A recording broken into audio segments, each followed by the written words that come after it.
I'd like to have a final one in that form. Oh. Yeah, no, I mean, it would be nice. Maybe we could ask the town to foot the bill to send it to Staples and have it printed in color and wire spiral bound. 50 copies. There you go. Since we expended $90,000 for the expertise, it would be nice to have Good request. a public document. About 9. I think that would be a result. Wi-Fi? It's 10. 8. Oh, it changed? Oh, It's 10, sorry. No. okay. It's really creative. You go in the office of the guest. I think it's the same. Okay. Joey, ready? I'm ready when you are. Okay. Welcome, everyone. Thank you for joining us tonight. I'll call the Select Board to order. We have 3 members present. We have one that's going to be joining us via Zoom, I think, in a little while, and one that may show up, Bill Wilson here. Caroline Beaulieu here. and Sean Farrell here. And if you want to call your group to order. Yes, I will call the April 27, 2023 Planning Board meeting to order. So when I call your name, would you please indicate that you're present? Jonathan Poor, Jonathan Moore, present. Bill Wheaton, Bill Wheaton, present. Emil Dahlquist, Emil Dahlquist present. Beth Herr, Beth Herr, present. Rick Mitchell, Rick Mitchell, present. Pat Norton, Present. Matt Hamill, Present. and Marnie Crouch, present. All right, thank you. We're going to be... Sean, just for everybody who's speaking up here, we have to share the microphones to make sure people are being heard. Yeah, I'm going to keep stealing this from Marnie. But yeah, make sure you do speak into the microphones. It makes it easier for the folks on Zoom and at home, or watching online, I guess, to hear. So, as I say, welcome, everybody. No, we don't need to. We're good. Welcome, everybody. Welcome, Planning Board. Thank you for having the joint meeting with the Select Board. Thank you, seminary representatives. Thanks for folks of the public to come. I just kind of wanted to give a brief introduction why we're here tonight, and we're looking at the rezoning in an overlay district at the Gordon Theological Seminary site. Myself, town administration, Joe, Patrick, et cetera, and a few other folks have been working with the seminary for close to a year now, talking about the development of the site and some options. And since, I guess, maybe kind of February, the planning board is full steam ahead in drafting a bylaw revision for the site. And I just want to kind of go over a summary timeline here that Rick Mitchell was nice enough to put together for us. I'll try to breeze through it, but get as many details as I can from it. And this, once it's out of draft form, we'll share it with everybody. But in 2018 to 2022, the town and the seminary formed a task force to discuss the mutually beneficial relationship between the town and the seminary. This includes opportunities for converting the seminary's excess student housing into affordable units. In the future, the seminary became the topic of concern when it sold off 10 acres on the Bridge Street side. And in late 2021, the concept of expanding reuse options while giving the town more control over future development on the seminary's property via commercial overlay district. Rezoning was raised, and the seminary was amenable to pursuing rezoning. Excuse me. And then February to March 2022, the Master Plan Steering Committee endorses the concept of a commercial overlay district at the seminary. And the seminary agreed to rezoning the property in cooperation with the town leaders and the planning board, while possibly retaining some of the property to continue its mission. And then we get to May 2022. The seminary announces intent to sell all or a portion of its 103-acre Hamilton campus. They came to a planning board meeting to discuss creating a commercial overlay district and allowed commercial residential to redevelopment reuse options. June 2022, Harbor Light Community Partners applies to the Zoning Board of Appeals for a change of use and variances for the seminary's 6 student housing buildings, which contain 209 units, and to redevelop them as affordable housing. And then in July of 2022, the seminary's president, Scott Sundquist, meets with the abutters to discuss their hopes and concerns about potential use of the property. And then in July through August 2022, the seminary and town officials begin discussions on pursuing an independent assessment of the highest and best reuse of the property to maximize social, environmental, and economic benefits to the town and the seminary. The group agrees to jointly finance outside experts to conduct a strategic assessment of viable commercial and residential development options. And then in September of 2022, the ZBA indicates it is unlikely to grant the variances, and Harbor Lake Community Partners withdraws its application. The Seminary and Harbor Lake Community Partners voluntarily terminate their agreement for the sale of the student housing apartments. Then in October, the town and seminary engaged Barry Abramson and David Gamble as consultants to perform a market assessment of potential real estate and reuse options, including cost, benefit, and physical analysis of the site. In November, the consultants conduct a public hearing with the butters to seek input and preferences for preservation and reuse. And then we held a public workshop at the community house seeking additional input on preservation reuse preferences. And then the planning board and some select board members and others toured the campus and many of its buildings with seminary representatives. And then in December, the consultants produced a campus cluster map with draft guidelines of redevelopment principles created from public input, including abutters to the seminary property. And then the planning board publicly discusses site context and bylaw reuse options. And that brings us to January. We're getting through there, folks. I appreciate it. In January, the town hires a land use attorney, John Witten, to advise the town and planning board on development of a bylaw and options, development agreement for use of the property. And then the planning board conducts a visioning session guiding principles for the development of the site and a list of preferences regarding the heritage landscape, buffers, and public access. Next, the consultants conduct a second public community workshop at the community house and present a draft market and cost-benefit analysis of potential commercial and residential reuse and seeking further public comment on potential reuse options. And then at that same time, the town begins negotiating a development agreement to frame and address development restrictions and allowances outside the traditional zoning. And that brings us to February. Consultants produce a multi-use build-out comparison chart with development scenarios and maps and cost-benefit analysis of various market-based reuse options. The planning board produces idealized build-out maps showing alternative development intensities that respond to the consultant's development scenarios and produce draft concept plans with the goal of protecting the unique character of the site, minimizing the land disturbance, accommodating the concerns voiced by butters, and allowing flexibility and reuse options that provide maximum financial benefit to the town and the seminary as well. And then it brings us to March. The planning board and select board hold public meetings where the seminary presents its ideas on what overlay district should contain, and both parties discuss possible options, which brings us to April. The consultants submit their final report on the strategic assessment of the reuse options at the seminary, and the planning board continues public meetings refining its concept, land use plan, and potential commercial and residential uses that could be incorporated into a draft overlay district bylaw. And the planning board holds another public session with the select board to discuss process, schedule, and reuse options to be considered. And then just briefly, next steps. In May, the planning board is going to continue to expand its deliberations in initiating more formal public hearings with in-person participation, inviting input on the proposed draft overlay district bylaw. And then in June, we have a potential town meeting where the planning board present an overview of the process in developing the proposed overlay district bylaw, as well as key elements of the draft of proposed commercial overlay district language currently being considered.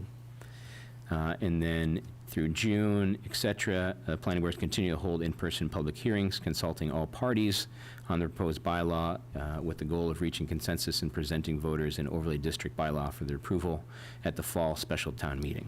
Excuse me, at this point, I'd like to interject. Yeah. At our last planning board meeting, I asked Rick Mitchell to produce this draft timeline.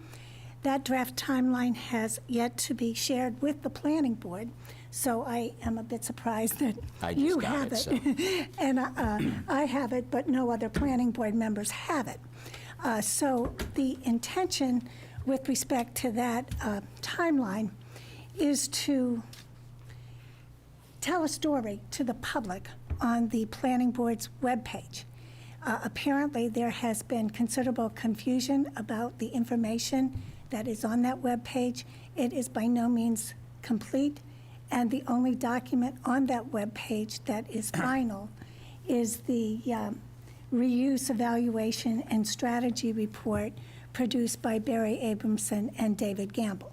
So at our next Recording in planning board progress. meeting, we will be evaluating this draft and with input from other members of the planning board, making it a final version.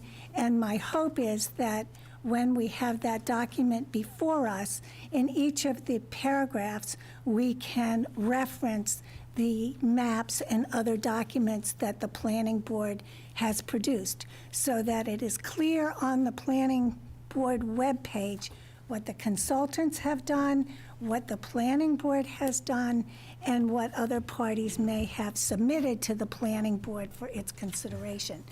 And so I want to make just a couple of remarks. The planning board got the final report from the consultants after its last meeting. So the planning board cannot speak with one voice as to its views of the final report, but each member here tonight will have the opportunity to say whatever they wish with respect to it, and we will be considering whether to have a formal view of it at a meeting when we can have a consensus about what we want to say about it. The other thing I want to again reiterate, and I said it at our last planning board meeting, that nothing that the planning board has done so far is final. We are exploring options with respect to the property. The work that Jonathan and Emil did was testing different development scenarios. We would never adopt any of those scenarios without further input from the abutters, from the seminary, and the community at large. We do not really have any firm grasp of what the public will support on that site. It is something that the consultants were not able to deliver to us. Yes, people did have an opportunity to speak, but we do not know what level or what type of development the public will endorse on that site. So we hope to, in May, hear from all constituencies about what they think, not just about the consultant's report, but about what the planning board is doing. And I hope that our revised webpage will facilitate that endeavor. And then I also want to say, because the planning board, and I know the select board has received several letters from abutters, your rights are not in jeopardy. The planning board cannot dictate what this overlay district will look like. It has to emerge from a consensus among all the parties and interests.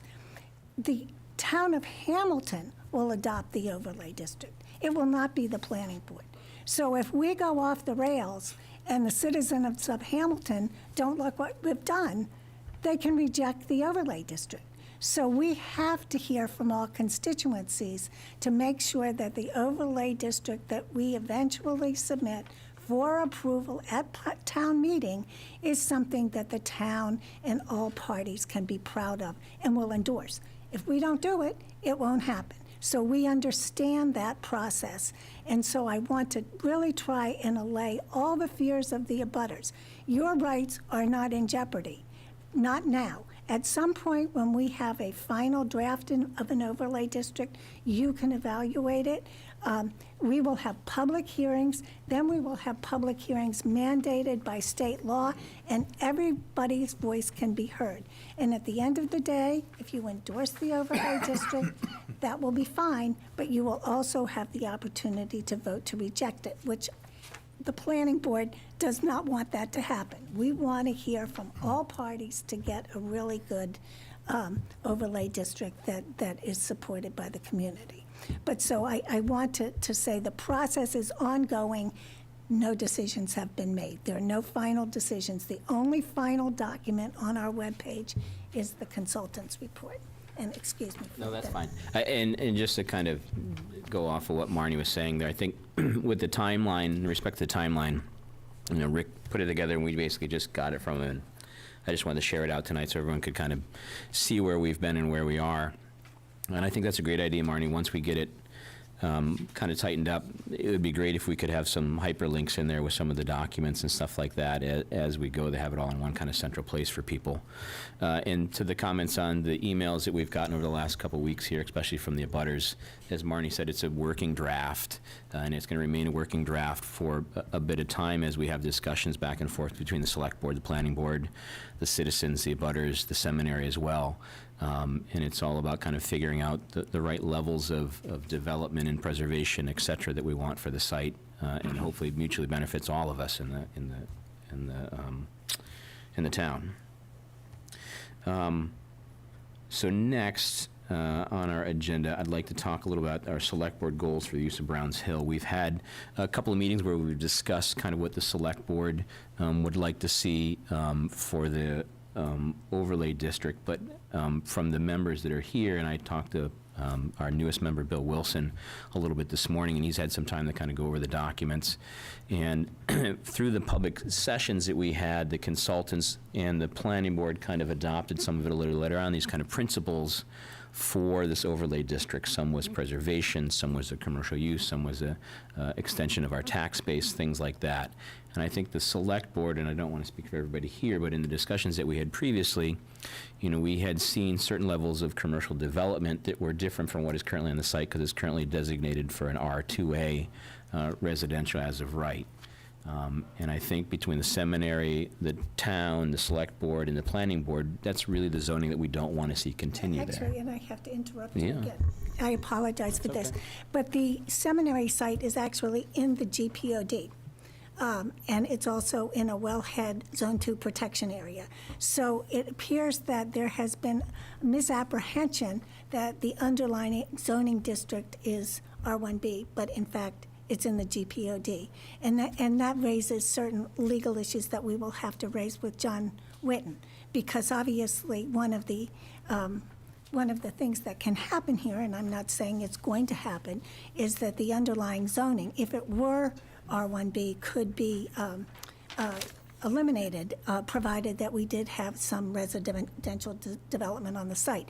But I am not at all sanguine, and this is again something for John Whitten, that you can reject the GPOD as underlying zoning. So that's an issue that has to be addressed. So.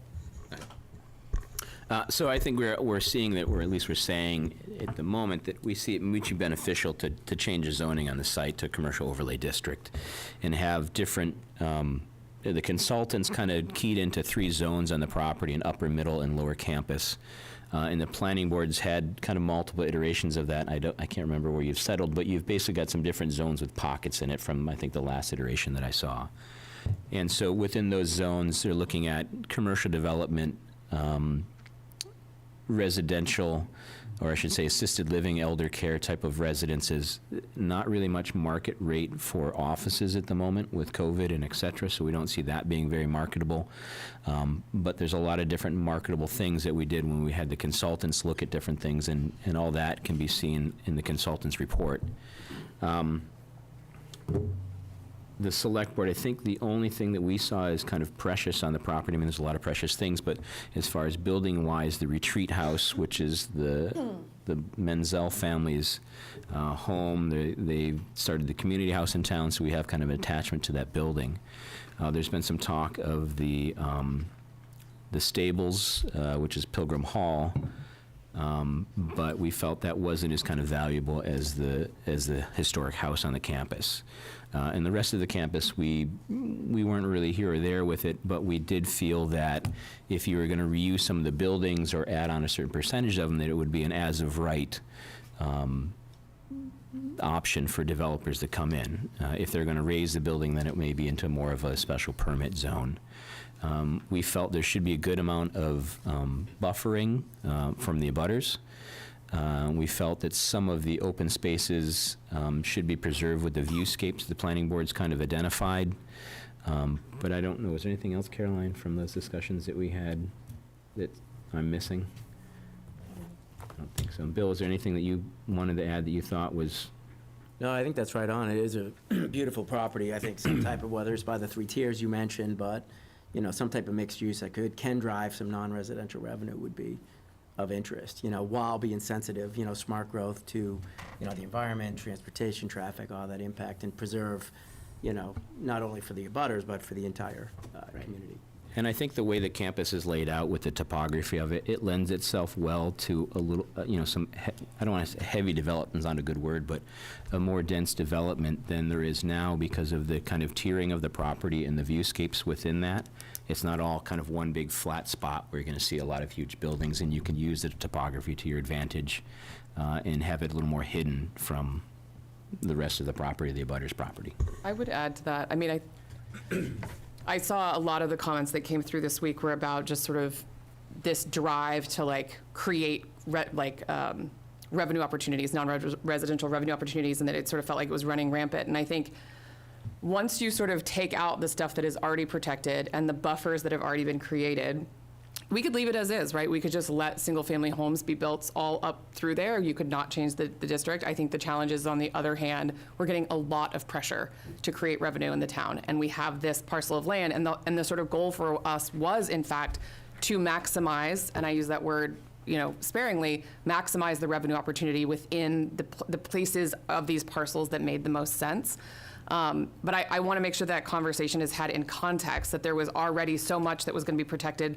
There were already all of these buffers, but that was the goal, that if we just keep it as is, we can build single-family houses there that do not bring any non-residential revenue into the town. And you'll have a bunch of big, McMansions up there on those lots. And that is a viable path.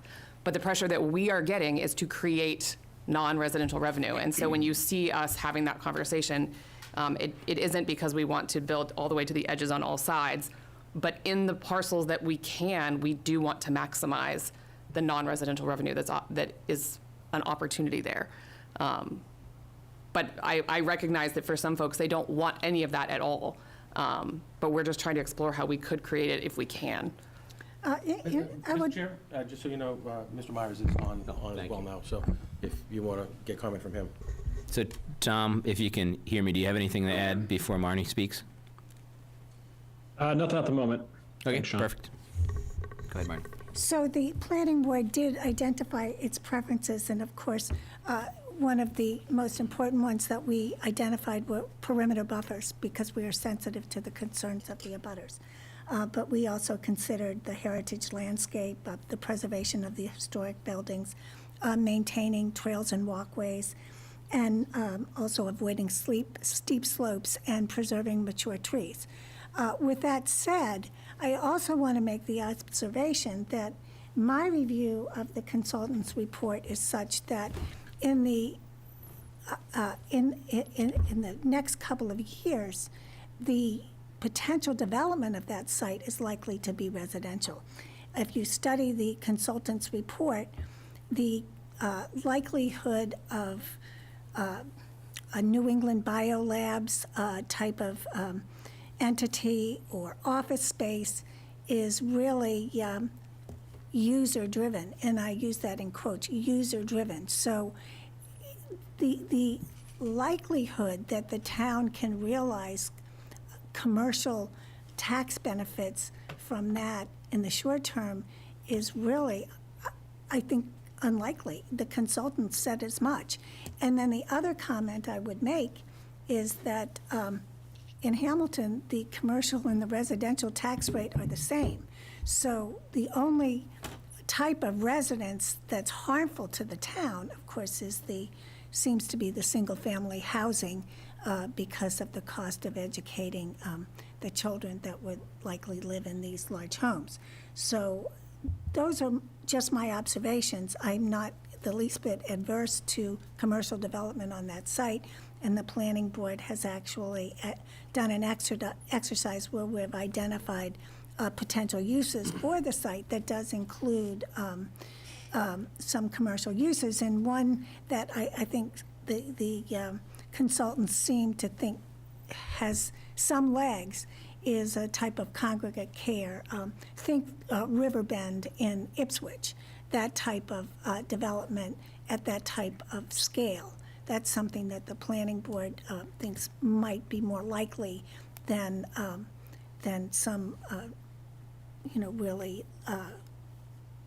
large corporation that wanted to get involved in research, just because of logistics. I mean, we're not close to 128, and there are workforce issues, certainly, because if you're in Cambridge now, you can draw from the South Shore, the North Shore, and the western suburbs, but if you're here in Hamilton, you've got a problem if your key players are down on the South Shore. So those are the kind of limitations that I think and nuances that the consultants recognized when they said that some of the commercial uses were, quote, user-driven.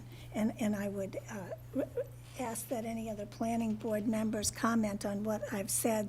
They may or may not agree with me in whole, maybe in part.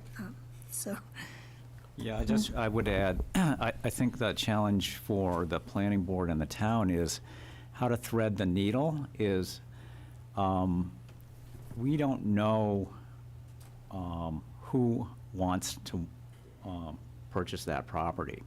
It could be commercial, it could be residential, it could be mixed use of commercial and residential. So we have to frame the bylaw in a way that is open to options that we can't think of right now. So the challenge for us is really to, I think, build a base and a foundation of what we protect, what we preserve, and what we allow certain uses to occur on that piece of property.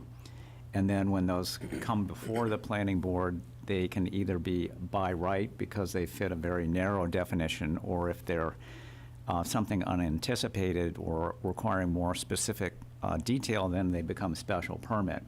But that's where the nitty-gritty work of the planning board is going to be, is trying to figure out how to thread that needle. And that's going to take some time and a lot of work in getting there. Bill? I think it's also important to say that another option that we've been thinking about is senior 55-plus housing. If we look at the Boulders and Wenham Pines, and quite a few of these projects have been quite successful, and in terms of town revenue, they're quite lucrative. They use very few, and this site in particular, being very high with lots of lovely views, would be a very attractive place to build that kind of development on all or part of the site. So we're also looking at that. Right, and if I could just interject or add to that, Bill's comment on the senior housing, we currently have a senior housing bylaw, but if I'm understanding it correctly, the planning board's looking at kind of a separate senior housing, because we have a cap on our senior housing bylaw, I believe, right? right, we would have to. And so we would adjust our have to cap for this address site. that. Actually, it might be that we would have to indicate that section 8.2, which is the senior housing bylaw, would not apply to the site. Right. That whatever senior housing was on the site, except for the age. Right. And maybe some other, that's just my initial thinking, except for the age. It wouldn't apply, and so the senior housing would be specific to the site. Emil? Yeah, I'd like to comment on a couple of things you said. The unique part of this project, and it's really extraordinary, well, there are two things. One is the size of the property at 100-plus acres. It's extraordinary. The other thing is that it doesn't have a project. And I say that because that puts the planning board in a very unique position now, because what we're trying to do is actually create a tool for the community that can be used in multiple places, not just on this one very important site, because there is no concept plan there. And this is a case where the town has the opportunity to tell the town what it would like to see there. What does the town want to see there? That's critical when we do our work in terms of coming up with the illustrative plan, coming up with the vision, the concept. That's where it becomes very important that we get participation. Now, we had thought that we would get information from the consultants on their outcomes from their abutters meetings and from the workshop, and that was not forthcoming. So we kind of started our own effort to do that. Now we're going to launch into, a little late, but launch into getting public input going forward within the next month or so. And so we encourage everybody to come to those meetings. We'll try to organize it in a way that's informative and give you an idea of what the options are that are available at that site. So again, the critical thing, the most important thing is that this is very unique for the town of Hamilton. If you've not done a project like this before where there is no concept. And so it's a way for the town now to grapple with how to do this in the future. And there are very progressive communities across the country that have adopted this very technique of looking at it in a way that enables people to actually come up with a process to create different parts of your town differently. It's extraordinary. It's a very useful tool, and I see this kind of as the beginning in Hamilton, even at the conclusion of the process here on the Gordon Conwell Seminary site. It is an extraordinary site, and I'd like to talk about it more later, but I don't know if we're out of order in terms of the sequence on the agenda, but Right. I would just, so, but that's the only thing I would like to I would add. just add, on May 16th, we have reserved the meeting room at the Hamilton Public Library so that we can accommodate a lot more people. I mean, this room is a little small for the level of interest that might be garnered by this subject as we move forward. So we have a much larger meeting room, and we hope that at that point we can hear from a lot more people. And then also to Emil's point, we want to try and provide some pictures of what things might look like, not just maps, but actual, pictures of, say, the boulders and how beautiful they are and how they might fit in the site, and things like that. So it's more readily apparent what the planning board is thinking and how it would all work together and not be as intimidating as just seeing figures or square footages on a map. I'd just like to add a couple quick points. First of all, I think an important distinction between the result of developing the property under the underlying zoning, R1B, and doing some sort of a creative overlay zone is very significant. If the property is developed using the underlying zoning, basically there's no opportunity for meaningful open space for the public. Secondly, there's no opportunity to save any of the existing topography, any of the existing buildings, any of the existing trees, anything about that site. So we've heard a lot of concern and comments, rightfully so, on what's happening on Bridge Street. And that can be prevented on this site with a thoughtful overlay district. It cannot be prevented without an overlay district. So it's really up to the town to decide which route to take on that. So I would say that an important point here is it's not just about financial tax benefit for the town, but it's also an opportunity to preserve good portions of that site in a meaningful way for public access. Public access, public enjoyment, and enjoyment of whoever uses that site as well, if they're inhabiting the site. The second point I'd like to make is that the word commercial is being used here, and I'd like to just temper that a bit in that that's being talked about very, very carefully, at least amongst planning board members, in terms of what that means. It's a very, very thoughtful approach to, in a sense, a narrow interpretation or definition of that, keeping in mind that it's in a residential community. The roads are rural roads. There's not many ways in and on and off that site. We need to be very thoughtful about traffic, pulses of traffic, and what the character of that site is. So the commercial component of this is very, very defined and limited. It's not a shopping mall or something like that. It's very defined, and that will be explained in the future when we lay out what we're proposing for permitted uses, so that the public can review it, consider it, and comment on it. Those were the 2 points I wanted to make.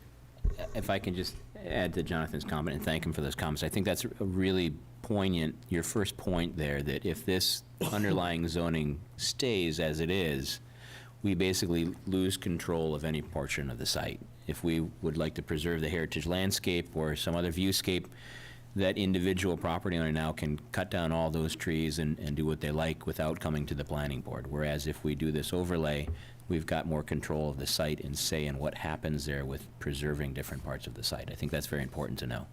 Like you mentioned the Bridge Street thing where they've cleared a lot of those trees out, we would be the same kind of scenario. We wouldn't have any control over what they do. Right. Any other comments from I planning had just board? a quick one Matt? to make sure, before we embarked on this long journey and the effort that Rick is describing and everyone else knows we have in front of us. You're stating goals, planning board has goals, Marty's stating goals. We're all talking about goals and the applicant has goals. I think it would be important that we make sure they're all in agreement and aligned. A lot of them are, I think. It's just, they're not really, everyone's just talking about them. They're not documented anywhere. A lot of them have been parroted back in the public sessions that we've had over here too. So I just hope that before we started down a road, they were all like looking at the same You're beating me to finish the line. punch pad a little bit. All right, I'm sorry. That's all right. But like, you know, if you look at the agenda, items 1, 2, 3, and 4 are independent goals from different, but really the goal here is to start off on the right foot. Right. Right? No, that's exactly it. And I think we're going to hear from the seminary representatives next on their expectations and their kind of goals for the site. And then after that, I'd like to charge everyone to what Pat has said, and the planning board sit down and kind of make a list of goals. The seminary can send us the same thing. The select board do the same thing, and then we can kind of mash them all together. I think we're pretty close on a lot of things. As far as the overall principles of things, it's going to come down to the kind of brass tacks of, you know, density and numbers and stuff like that, where there'll be a little bit of back and forth, I'm sure, as we go through the process with public input and et cetera. So if I can invite the seminary, Scott or Ken or Marilyn, do you want to speak now and share with us? Is the goal still to do this by June? First of all, I just want to thank the Select Board and the Planning Board for inviting us back in. As you know, we've been involved in every one of the meetings, including the meetings on Zoom, et cetera.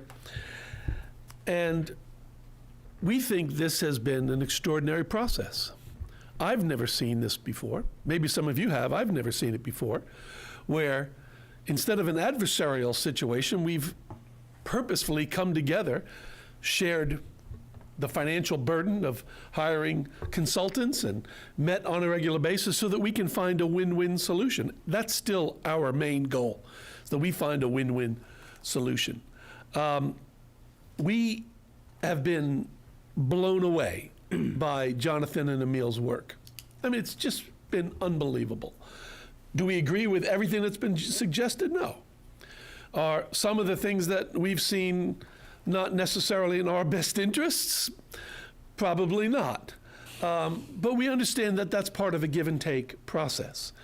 So what we want to make sure happens is that we continue in a meaningful and somewhat accelerated pace so that we can now get to the point where we start dealing with hard numbers and things of that nature. Because I think there's general agreement that we want to see exactly what the people said in the meetings, by the way. And I have to say I slightly disagree with any suggestion that the report from the consultants didn't reflect the input of those meetings, because they do. There were abutters at those meetings, including one meeting which was only for abutters. And we have had many meetings with abutters, both in groups and as individuals since. And the town at large, more than 100 people came to both the public meetings. And the report from the consultants spelled out quite specifically that there was a desire to preserve the general look and feel, what you're calling heritage landscapes, to ensure that any development is sensible in terms of scale. If it was up to us, we'd add 1 million square feet of additional commercial space to that site, because that would be in our interest. But we recognize that, you know, the town has a different definition of sensible, and we understand that. We get that. So, you know, the situation with the Hill, what do we do with those buildings? None of us as Rick suggested, can predict the market. The consultants didn't try to predict the market. The consultants said, right now, in this particular market, not a great time for office space and things that, we all know that. But markets change quickly. This is what I write books on, right? How economics works. They change very quickly. Interest rates go down, and all of a sudden, there's a boom of people wanting to build either on spec or for other reasons. The situation with the New England Biolabs type customer, we don't know where the next New England Biolabs customer will come from. What we do know is that the greater Boston area has the highest concentration of life science companies in the world. And I worked for one of the biggest ones, Thermo Fisher Scientific. And I know that plans change very, very quickly. And particularly in the research area, there is still a tremendous market for laboratory space, et cetera. So will it be in 2 years? Will it be in 5 years? Will it be in 6 months? No one knows. But that's the challenge before us. How do we ensure that the zoning provides for sufficient flexibility of mixed use, for residential, which is already on the site, we all know that. So what reasonable proportion of it should be reserved for affordability? That's a decision to be made. More high-density residential, potentially. The drawings that Emil and Jonathan did showed that very gracefully, I thought. Over 55, I think everybody would love to see some over 55. But also the possibility for other commercial usage, because that site, if you look at the recommendations that came from the consultants, not us, the consultants, every single one of those recommendations, those scenarios, bar one, had traffic that was at or below what the seminary has already had in the past. The rough number on the high end was 1,200 vehicles, which is exactly what we used to have in our heyday at the seminary. There was only one that showed more than that in all of the recommendations or possible scenarios from the consultants. So I'm just here to say that in addition to the bylaws, please let's remember, we've agreed to work with John Whitten and the Select Board to create a development agreement, which would be a set of restrictive covenants, which would give assurance to abutters and everybody else that nothing onerous will go there. Nothing objectionable will ever go there. We're willing to do that. In fact, it's necessary for us to ensure that both those documents go together. So we are still very, very encouraged by this process. And we look forward to getting to the situation where we do have that meeting where we roll up our sleeves and we say, okay, what is sensible in terms of number of square feet? What is sensible in terms of the number of housing units? What is sensible in terms of the size of the buffers? What is sensible in terms of the preservation of historic buildings? What is sensible in terms of the historic landscape, et cetera? We are in this with you. And I just want to thank you for all the hard work you've done. Thank you, Ken. So, on our next part of our agenda, we have basically discussion of the process to this point. I've given the timeline that Rick had provided with me. We have John Whitten with us tonight. And John, if I can call on you for a second to kind of talk about your involvement and kind of continued involvement with the process, that would be wonderful. Could I just interject? Yeah. And if possible, I would like to have a understanding of where the folks are in with respect to drafting the development agreement, and I'm particularly interested in mechanisms that would govern increased infrastructure. For example, if the sewage system had to be expanded, the addition of sidewalks, because right now there are none from Essex Street into the campus, and similarly there are none from dormitories A and B into the central portion of the site. So I guess the larger question I have is how future development will be organized, and whether that will be some type of condominium association where there will be provisions for cost sharing and that type of thing. And John, I could ask that you could share some of that information as well when you.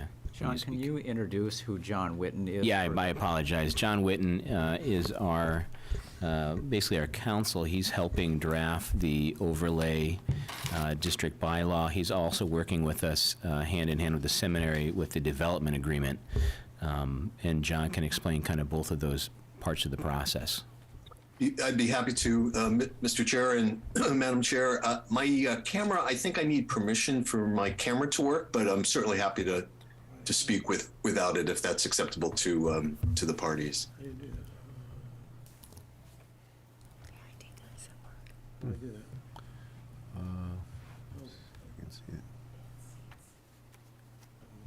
We're putting our IT on it right now, John. Okay, yeah, no problem. We're trying. He's a panelist, he should be able to. Yeah, he's a panelist. Yeah. Maybe I should That bring should do it. There we Good.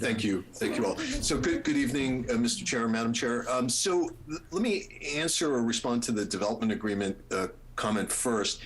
The way we've talked about this in the past and the way I've seen this work is the development agreement is really a belt and suspenders along with zoning, because the development agreement provides a contractual restriction on the property. Zoning, as everyone in the room is well aware, can change, and it does change. It's rarely static, and that often causes great concern to abutting neighborhoods because zoning can be changed by a 2/3 vote at town meeting. So the development agreement protects both the neighborhood and the town, and it also reinforces the agreement that's reached at town meeting on a zoning change, because the development agreement is contractually running with the land. There are very few ways to get out of that contractual commitment that the parties would make.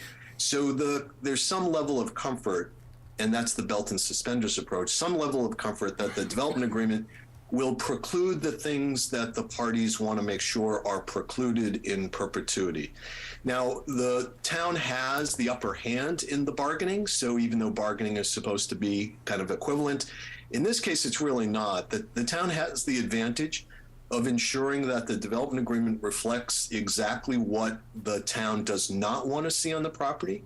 That's a negative, but also from a positive perspective, what are the things that the development agreement can incorporate that benefit the public, benefit the developers and the town in general? For example, access over the property, public rights of passage, the town's right of passage, the assurance, and this goes to the planning board chair's comment a moment ago, the assurance that if the land is subdivided, and we should assume that it would be, that whatever obligations to maintain the wastewater treatment plant and or the road system and or the stormwater management systems are all part of whatever the buyer or the tenant takes over. In other words, the town does not have to continually enforce or continually oversee the subdivision of this property, because that will be part of the restrictions that the developer has already bought into. In other words, whether it's a condominium or whether it's some sort of homeowners association. Frankly, I think the condominium form would probably be the better approach here, and we can talk about that. But at the end of the day, the development agreement provides that second level of protection, and in some respects is a better level of protection than zoning ever could be. One more word on that, if I could. The development agreement allows the town to enter into a contract with the current owner to enforce and preclude or allow things that zoning never could. So we're able to address matters through this contract that would be barred from town meeting action through the Zoning Act, Chapter 40A. And that allows, again, greater protection, a much broader range of options to ensure that the development is protective of the areas that have been discussed, whether it's the hill, whether it's the views and vistas, whether it's protecting abutting properties. So, Mr. Chair, Madam Chair, that's kind of my quick response on the development agreement. And Sean, if you could just maybe ask me again your first question, I'll try and weave that into my response. I was just kind of, if you could kind of state your role in the part of the process where we kind of engaged you and we've brought you in, you've drafted a working draft of an overlay district, et cetera, and how you've been working with the planning board and the town administration. Sure. Thank you, Sean. So I started several months ago with a very rough skeleton outline of what could be an overlay district. And that was a framework to have the conversation that the planning board has had several times. And the planning board is going to kind of develop their own overlay bylaw, in part using some of those pieces. The bylaw at this point really requires, and I think this is what both the planning board chair and Matt, Sean, what you were saying just a moment ago. I think where we are now is the devil's in the details, and it really is all about identifying the portions of the site that can tolerate, and I use that word liberally, that can tolerate additional development, and then the portions of the site that cannot. And once those two very broad distinctions can be made, then I think Jonathan and Emil's hard work really starts to pay dividends, because now we've decided what parts of the land can be and can't be developed, and then go to the next level. I think the really important thing for the public to understand, and I suspect they do, but it's just worth stating, is this discussion between as of right versus special permit is huge, because that determines the outcome of what happens on the property. If it's by right, all that means is there is no adjudication by the town. There's no ability to impose conditions, and there's no ability to say no. That's what we mean by right. On a scale of 1 to 10, by right is a 1. A variance on that scale is a 10, not allowed. A special permit can be anywhere in the gradation of a 2 to a 9. So the planning board's crafting of the bylaw, town meeting's adoption of the bylaw, would allow some uses only with a 9, a very difficult to obtain special permit. Why would it be difficult? Because we're trying to bake in protections for the town and the neighborhood. If it's a 2, for example, that special permit is likely assumed an entitlement, but we want some level of control. And that could be through site plan review, or it could be a special permit through the planning board or the Board of Appeals. That range of special permits between a 2 and a 9 allows the planning board and town meeting to craft a very opportunistic bylaw, because some uses we're worried about, make it a 9. Some uses we're not worried about, make it a 2. Other uses are consistent with what's already there, make it a 1 by right. And the best example of that, of course, are the dormitories. They're already used residentially. A special permit would have no import. Site plan review would be ensuring that the parking and ingress and egress and stormwater worked, but there'd be no need for a discretionary special permit. On the life sciences side, where we're talking about a significant development with significant potential impacts, the planning board might choose to make that a much more difficult special permit. And I don't mean difficult in an obnoxious way, I just mean more burdensome for the applicant. And then lastly, I'd say, Sean, just to kind of wrap up my kind of basic comments in response to your comment, I think the most important thing here is to kind of recognize that the seminary is unlikely to be the developer. And it's entirely possible that there could be multiple developers. We don't know. It could be 2, it could be 10.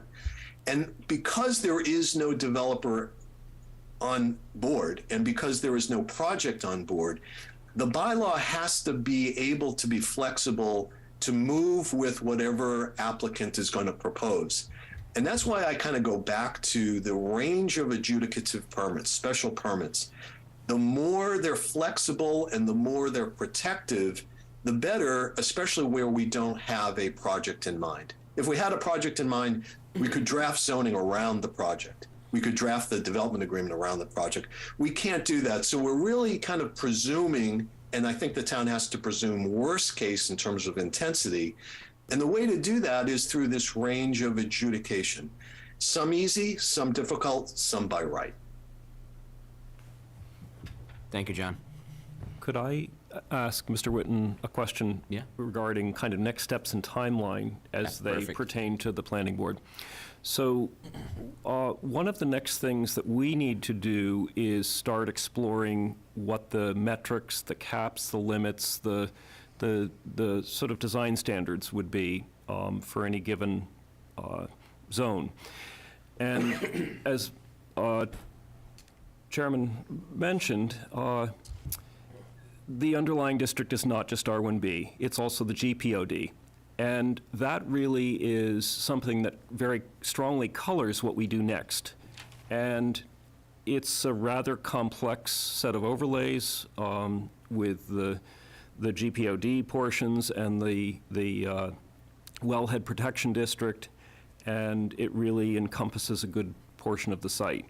And that really is critical as a next step for the planning board, so that we don't go down a path that's not responsive to what that bylaw is really all about and how it applies to this site.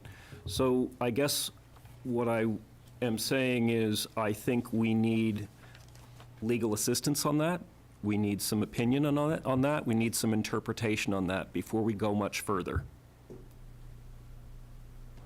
And Jonathan, if I could respond, I totally agree with you. And for what it's worth, the majority of my career has been working on the Wellhead Protection Program and the Safe Drinking Water Act for EPA. So I'm knowledgeable about how these overlay districts for groundwater protection work and the relationship to the Safe Drinking Water Act and the Clean Water Act, both federally and state.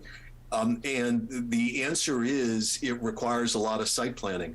So relative to the overlay district, the drinking water, groundwater protection district, it's all about use, it's about impervious surface, and it's about precluding discharges to the groundwater.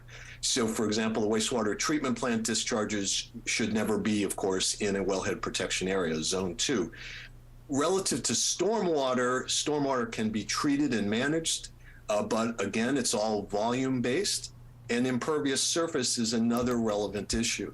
Because so much of the site is constructed upon, or portions of it are constructed upon, if we don't increase the footprints, then we will still be complying with both the town bylaw and the state requirements.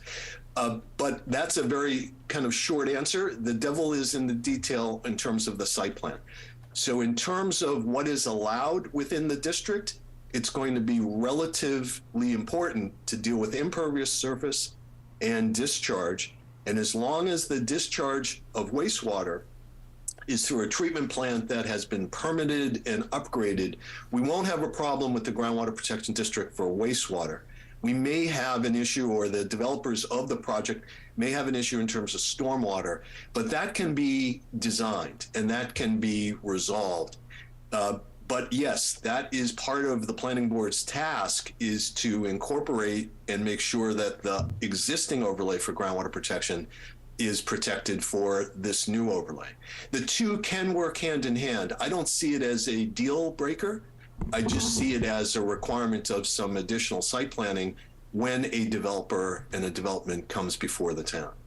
I don't want to get lost in the nuts and bolts here or hijack this conversation into this level of detail, but I guess what I'm saying is, as we move forward, not only with the points you made, but with how this thing might be subdivided and what the lot sizes might be as they're subdivided, we're going to need some legal support in making sure that we don't misstep. So I'm just asking that we have the ability to engage your expertise.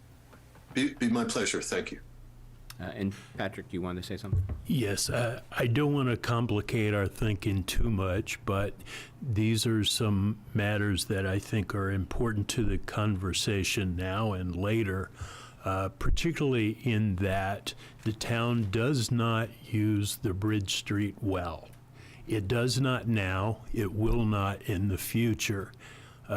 We are in the process of requesting that the Massachusetts Department of Environmental Protection remove the interim protection water area designation for Browns Hill because of that fact. There are other elements that we are requesting that DEP evaluate in a way that allows this property to be less affected by the GPOD. So hopefully all that information's helpful, but we'll definitely stay on top of it to iron out all the details as we go. All right, so back to kind of, and Jonathan started kind of discussion of timeline here. The planning board's been working hard at moving this along. We've had a lot of good discussions and a lot of concept plans and thoughts. I guess next steps are obviously more discussions and public input. And Marnie, if you want to speak to kind of your upcoming meetings, I know you don't have set agendas, but maybe you can kind of describe to folks what you're planning on talking about in the next handful of meetings, or what you're going to try to accomplish. Well, at our next meeting, we will be addressing our webpage, certainly, so that it provides additional and much more accurate information as to what the planning board is trying to do. So I know, for example, that Jonathan and Emil had done an exercise where they had looked at different scenarios with different levels of development, but only the last and most intense development appeared on the webpage. So it was an incomplete picture, and I think it was misunderstood by some people as being more final. It was really an exercise. So we want to accomplish that. If I may be so bold, I would like to start up my conversations with Mr. Witten again as to ideas for what the contents of the overlay district need to be. He did give us a draft, and I have, as a retired attorney myself, been playing around with a version of an overlay district.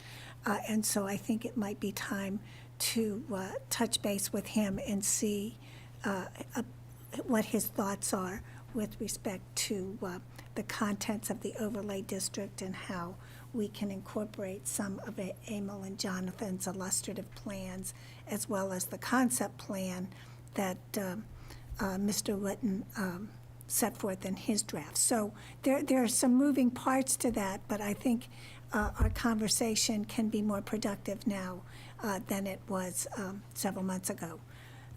And we'll go from there. I mean, once we have something a little more concrete, we can then present it to all the parties in interest and hopefully get specific feedback about its contents. And so I know there has been a lot of talk about traffic, but in my view, one of the almost more significant concerns is lighting. Because right now, the seminary, because it's not used extensively, is relatively dark, but that could change. So we need to address that. And because we don't know all the uses, maybe we need some carve-outs for additional uses that we haven't thought of, but that could be allowed under certain circumstances. So I've been doing my homework, and with Emil's expertise, he's pointed me in the direction of some really excellent codes from different communities around the country. So I've been educating myself about a lot of the contents. But the most critical one, and I think the one that will garner the most attention ultimately, will be the design standards and how what comfort level the public will have with respect to the development on the site.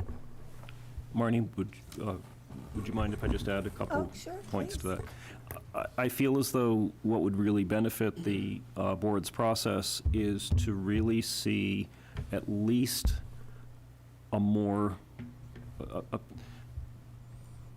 rough draft, at least, of the development agreement, because the development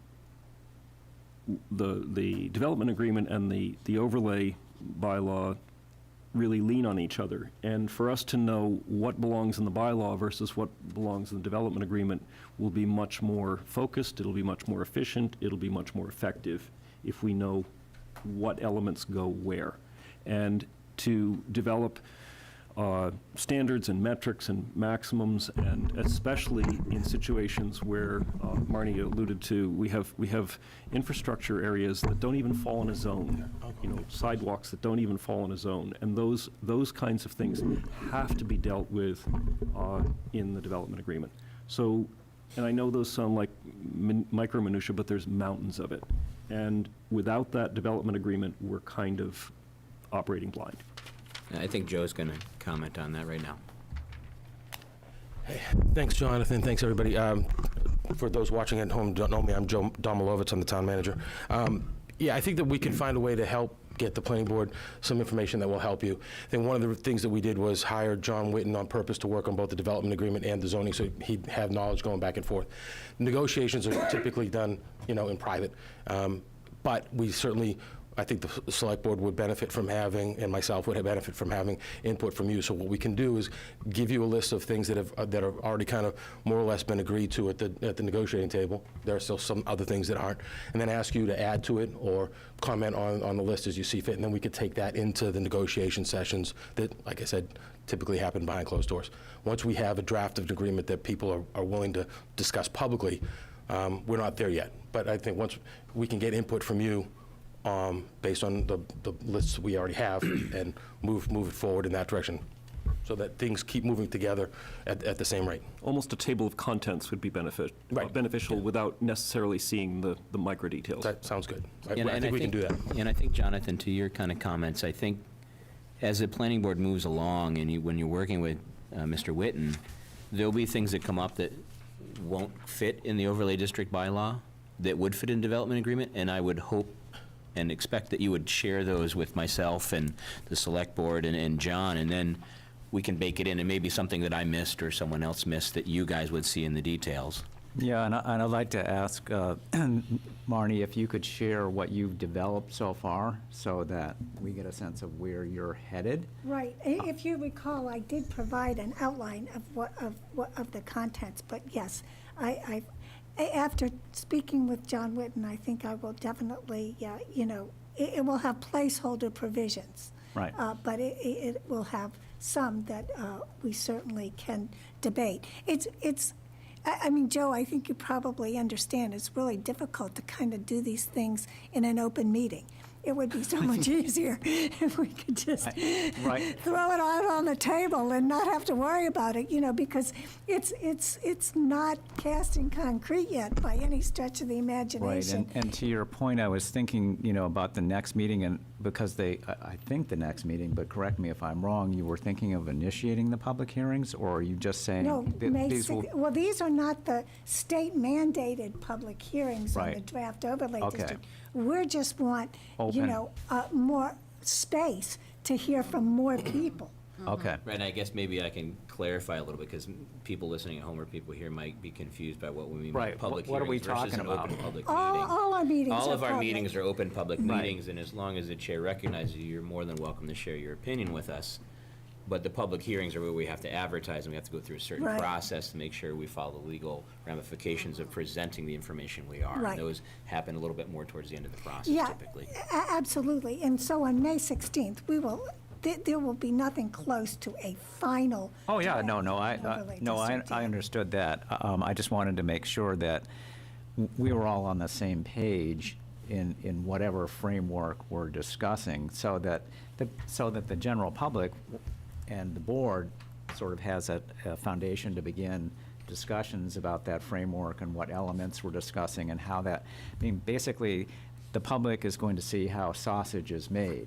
Right. And some of it's going to be excruciatingly boring and tedious. Most of it probably will be, but at least they'll have an opportunity to see it in live and in person. Yeah, just as far as, public meetings and what can be done in public meetings and what's difficult, there is also an opportunity for the board to have what's known as, under the open meeting law, a workshop meeting, where it's open to the public, but you intentionally cut out the public's input at that point. You can sit down across the table from a developer or something and say, what is it that you're trying to get at? Tell us, and that's an open sharing of public information, sharing of information in a public way without having to, have it interrupted by questions and everything else, because sometimes you need that meeting to get, through a lot of work in a short amount of time, then you can turn it into something that engenders public discourse at a following meeting. But that's an option for you to consider as well, so. Can I clarify, so timing? My understanding is that y'all are incredibly motivated to sell. I think Cushman Wakefield's already been engaged to put the property on the market this summer. This process that we're talking about is unfolding over months and months. Anybody, correct me if I'm wrong, if it were to go under agreement before we have produced these things, they are not beholden to anything that we produce.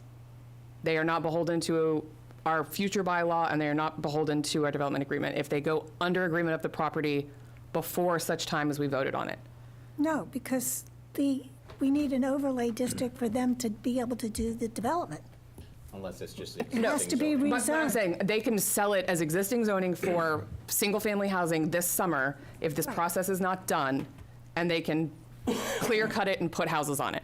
The purpose of engaging with Cushman Wakefield is because it is a unique 103-acre property. They don't come up every day. And because it takes a lot of time for someone to come up with a bona fide offer on a property that size. So we have made it very clear to Cushman Wakefield, who will make it very clear to potential purchasers, that we are engaged in this process. And we are hopeful that this process will produce a set of zoning bylaws and a development agreement that will make the property even more attractive to them. Unless they are a residential developer, right? Well, I'll tell you right now, we have had many calls, including one just yesterday, from residential developers who want to buy the place now. But that's my point, and that can happen. In theory, if it we could drag happen. this out for 6 months, that can happen. It could absolutely happen, but please, I want everyone to understand that we continue to rebuff those overtures because we're committed to this process. And I just want everyone to understand that. There's also the opportunity, and we have been approached by 2 educational institutions who are interested in the campus. And that is a situation that we have to entertain, especially if this process kind of gets stuck in the mud. But that's not going to solve your tax problem.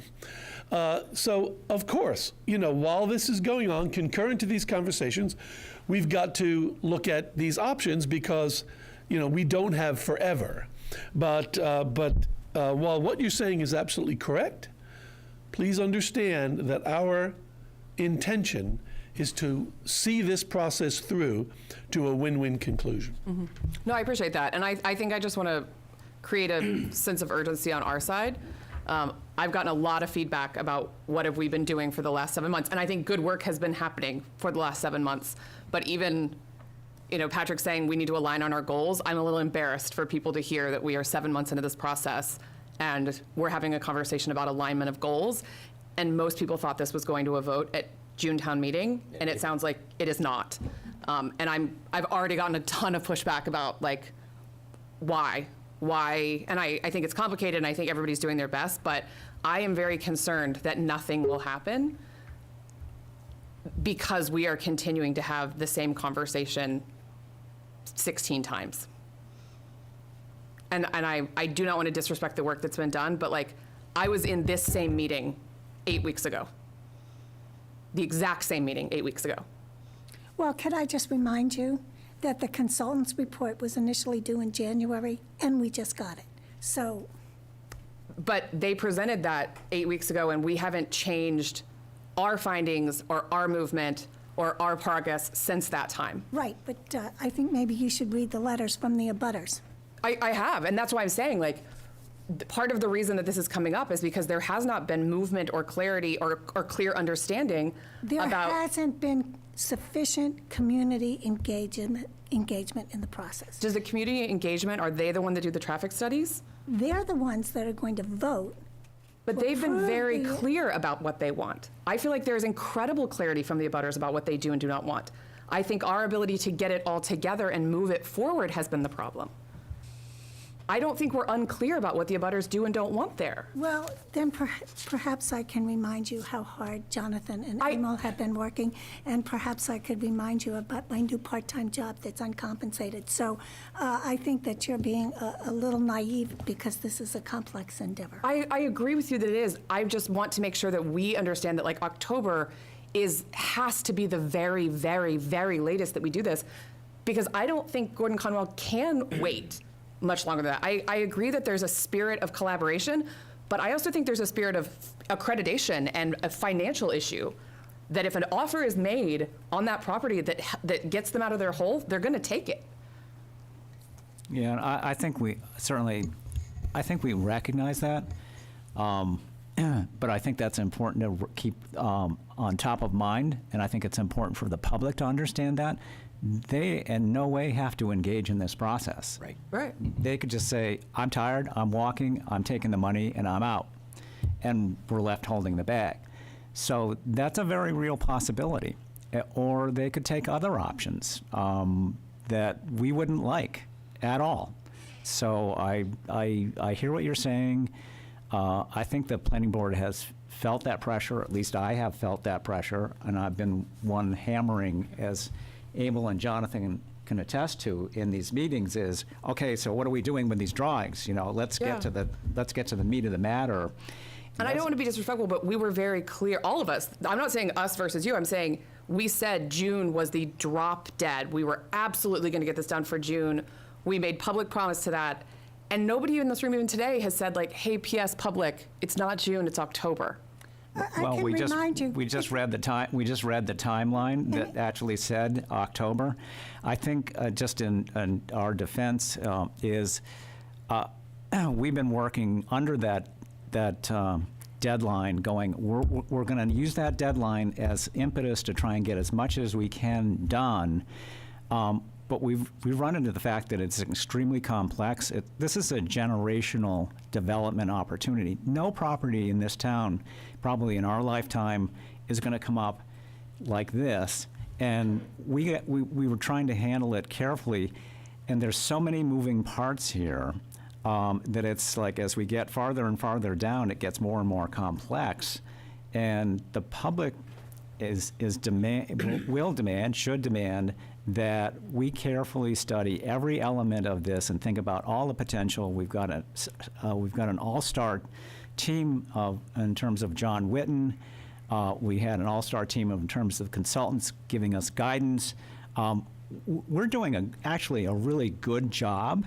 I've been at this 20 years, and it doesn't go much faster than this unless we were working full-time on this. And as Marnie said, we have lives. We're doing this on a volunteer basis. We're not getting paid for it. And we're doing the best we can, and we will continue to do that. And I think there's no reason we can't make the October date. We absolutely should.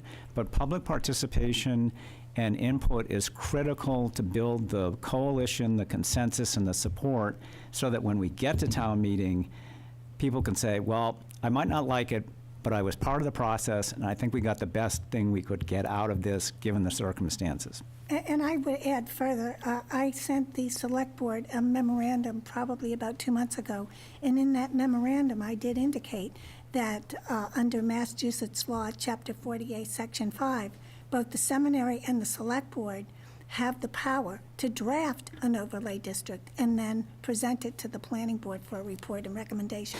So that is the final defense of what the Planning Board's work. Speaking of public input. Thank you. Mark Johnson, 6 Patton Drive. So I completely agree with Caroline's sentiment about timing. I have sat in your seats for multiple terms, including many as chair. I've sat in your seats for multiple terms, as many as chair. I think everybody is working very hard, is working to the common goals. I love the idea of having common goals. Here's where I see this becoming a train wreck. The idea that town meeting will be the form of input. Town meeting is perfect, giving you a thumbs up or thumbs down. They will not be able to say, we agree with planning this much by right, we agree with this being special permit number 2, this being special permit level 5, this being special permit number 8. They will give you thumbs up or thumbs down. If you go in, and as you implied, Marnie, sort of respect town meeting votes something down, you've just lost a year.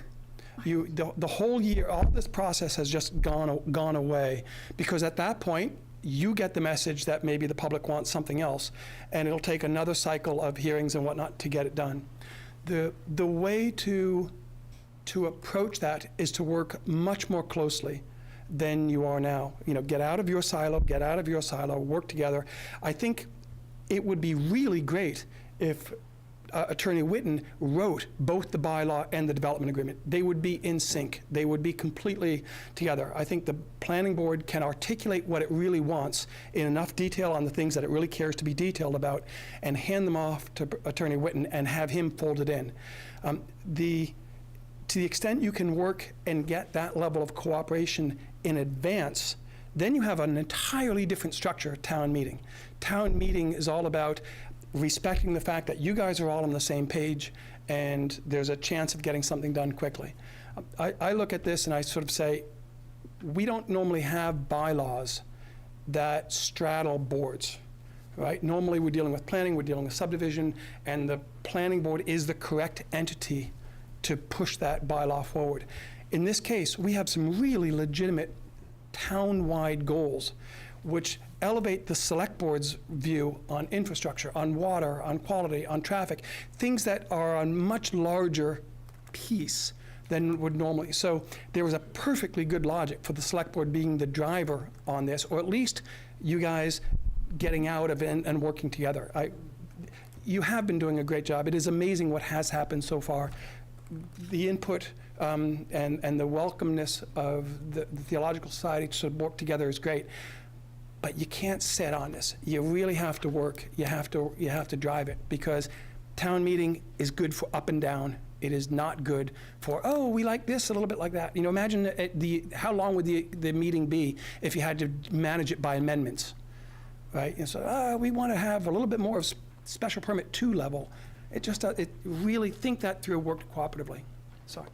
Mr. Chairman, since we seem to have entered the public comment phase, there is a resident on the Zoom that I think in the attendees section, I can elevate him to panelist if you would like him to speak. Sure. Mr. Despic, I think you're live now. Yes, hi. I've heard lots of stuff, and I'm very confused about some things. But the key question I have is, and by the way, I can't help noting that I think a couple of you don't realize that it's only the abutters who are going to feel the consequences of any acts, but let's pass on that. My question is, why is there a lot of pressure to get non-residential revenue? By my calculation, our taxes have gone up by 17% in the last year. Why do we need another 7% or so? I don't understand. So, I mean, if I can try to answer this. Yeah. Basically, what is the pressure for non-residential revenue? From my view as town manager, I think the pressure is for alternative revenue or additional revenue. I think the idea that one site could be changed to commercial or mixed use and then that would solve all of our residential tax woes is not true. Marnie pointed it out earlier. We have an equalized tax rate for both commercial and residential, but this site has been looked at as a site, not just by the town or for instance, not by me, but has been brought to our attention by other people that this site is uniquely positioned to be able to do something that can't really happen in other areas of the town because of its size, because of the way it's buffered from the surrounding neighborhood, the tiered of the geography, topography. So the idea is to try to find alternate, other than just single-family housing. I don't necessarily think it's about commercial, although some commercial uses, and the planning board chair referenced things like congregate care. That would actually be a commercial use, even though people would be living in it. The tax-paying entity would be a commercial entity that would own the building and pay taxes on it, but they pay at our residential tax rate. that would actually be commercial use. So that is something that could go there as a commercial use and benefit the town and wouldn't create a lot of traffic and wouldn't create a lot of drain on other public services, but would contribute to the tax base in town. So I don't necessarily, I have publicly said in the past, there is no one site in town that we can put a super mall on, and that's going to, and we'll be able to differentiate the tax rate and take the burden off the residential taxpayers. The burden on taxes in the town of Hamilton is on the residential taxpayer. That's just the way it is, and until we carve off 200 acres somewhere and create a business park, that's the way it's going to be.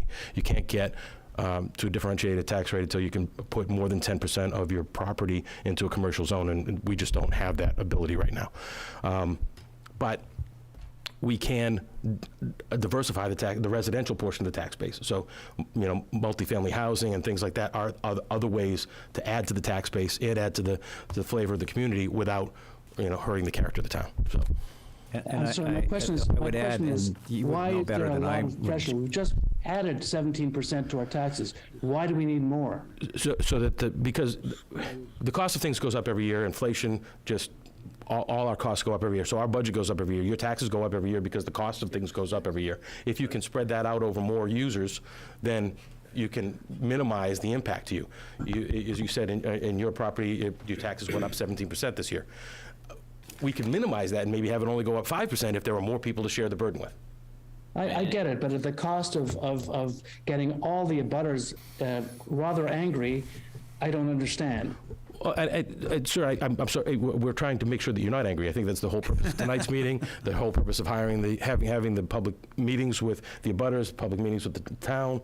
The whole purpose of hiring the consultants and hiring Mr. Whitten has been to try to avoid making anybody angry. We're really trying really hard to find out what it is that's acceptable that we can be done that will help the town and not harm you.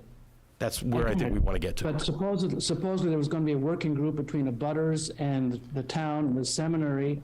And yes, we had consultants asking questions, but we had no real input into how we might influence the final decisions. And frankly, we feel left out. Well, and that's what, so starting tonight and then over the planning board meetings in the next month and a half, that's when that process starts. We are finally getting to the point where there's a draft of an overlay district to respond to. You need to have something to respond to. You can't just start a meeting and say, hey, what do you want? And have 150 people put up their hand and say what they want. That doesn't accomplish anything. What we needed is a draft that we could put out and say, here are some ideas.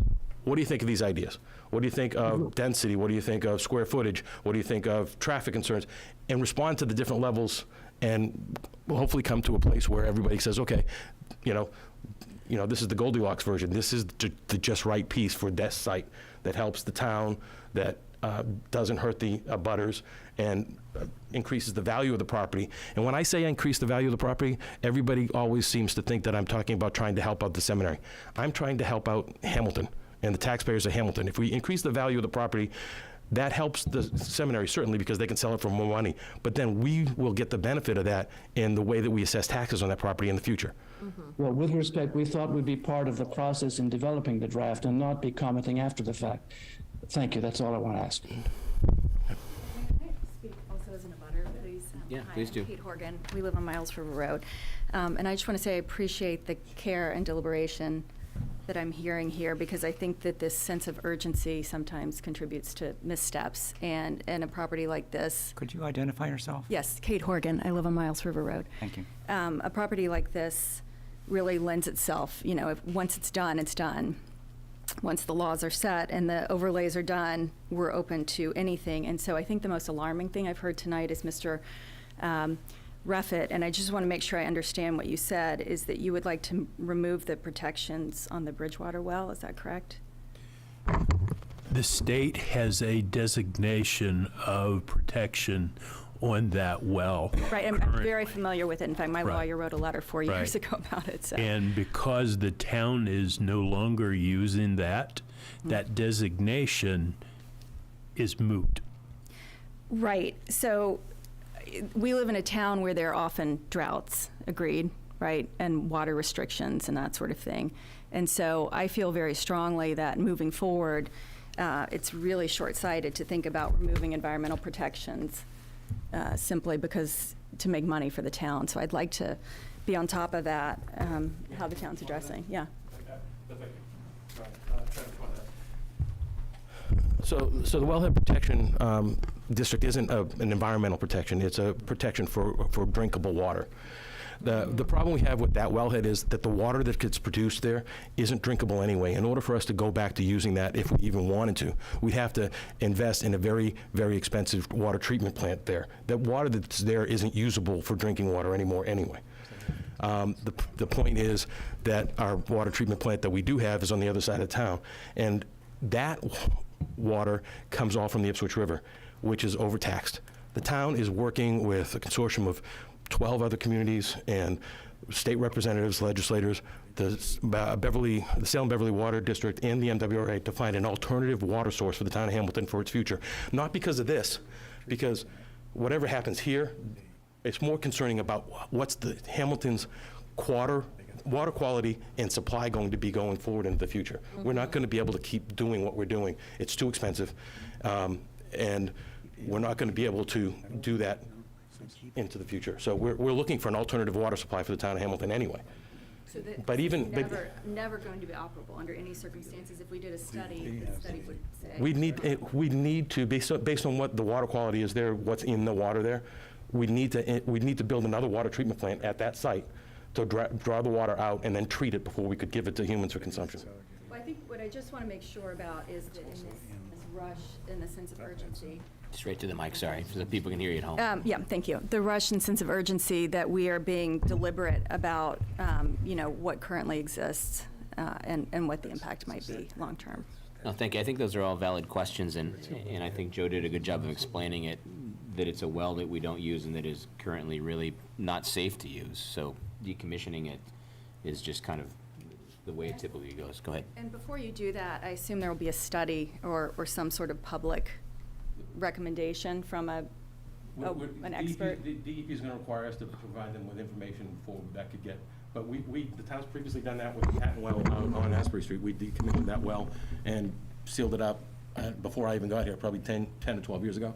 If the water quality isn't sufficient to be able to be brought up to human standards without a water treatment plant, we're just not going to be able to use the well. We have another existing well that we are running over in that area.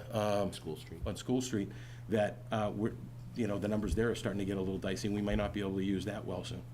So, just things like PFAS and everything else that are in the water. We've just completed a treatment in addition to the treatment plant that will take PFAS out of the water at the wellhead up on the other side of town near Wenham, near Pleasant Pond. That is going to be very soon the only wellhead we can use. Those 4 wells up there, because that's the only place where we have water treatment. Okay. But So there is. just as Marnie said, that one issue that she finds very important is lighting. One issue which we haven't seen in the proposals yet is water use. My own inclination is to think that life sciences actually use quite a lot of water, a great deal of water, and they have to separate the water. And they have to do all sorts of things with the water. So, I think that should be something on our list as we consider alternative uses, which uses are, Well, more or less harmful to the town's water supply. That can be part of a special permit, though. So, yeah, I mean, all these things are important. You can probably, Pat, speak to water usage, but I don't want to go down that road. I think we got the point. So you had something to say? Yeah, briefly. I'm Duncan McIntyre. I live at 13 Essex Street. We're right across the street from the entrance to Gordon. I think I've been coming up to speed over the last week. I did not know about any engagement with the community going backwards. My fault if we missed something on the topic, but I've had a chance to connect with some of our neighbors. I think it's very fair to say abutters are very nervous about what we saw from the consultant, and I understand that's not final. There's still a lot of work that's got to be done, but one thing that's clear to me is this is very complex, and I've heard requests for urgency to speed up the process, and I've heard concerns about a lot of valid topics. Water use. We have a water ban every single year. We lost a third of our grass last summer because we couldn't water. I'm sure everyone has similar issues. Traffic, there's families that live there. I could go on and on. My point is simply, I think I speak for a lot of abutters, where when I advised this group to slow down and take more time to study these things, I think there's a risk that if we don't have an agreement, they could sell to a residential developer and build homes. I would say I would take that risk to not make a mistake with an overlay that's got that's poorly understood by the abutters and the community largely. I understand there's a lot that I don't know about this process. I'm not in the real estate development business, but we moved to Hamilton and we bought our place to enjoy dark sky and clean air, and the idea of doing anything major over there is, I think, very concerning to a lot of folks. So my advice would be slow down, take our time, get it right, and take the risk that this property could be sold before we get there. Thanks. Thanks, Duncan.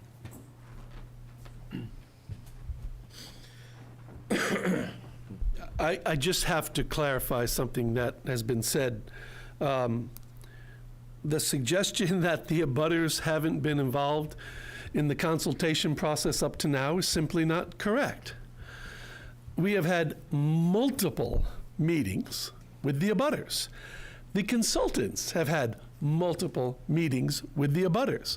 The draft of the concept plans that have been produced, which have been in consultation with the consultants as well, and the final report that was delivered by the consultants, all of the information they gathered from conversations with the abutters and with other people in the town. You may recall, those of you who were at the meeting, now not everybody came to the meetings, and that's your choice. But you may recall at the meetings, those that were unique to abutters and those that included abutters, that there were maps on the tables of the property. There were the blue tacky notes. There were papers on the wall saying, what is the most important thing to you? What is your biggest concern? Write it down on the tacky note. Stick it up on the appropriate big board. They took pictures of these things. They collated this data. They didn't just create a report without the data. The data came from the people.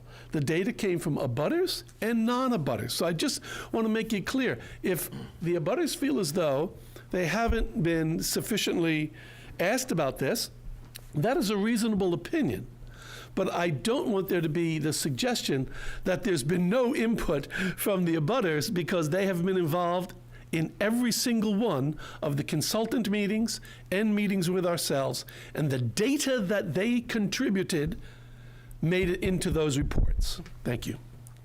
And I'll just kind of add to Ken, and I know, Duncan, you said you're a little late to the game and just kind of getting up to speed now. I would suggest that if you haven't yet, you can email myself, Chair of the Select Board, or Marnie, Chair of the Planning Board, or Town Manager, and we can get your email and we can start putting you on. We have kind of an abutters list that we've been sending, the seminary shared with us, people that we've been sending notices to.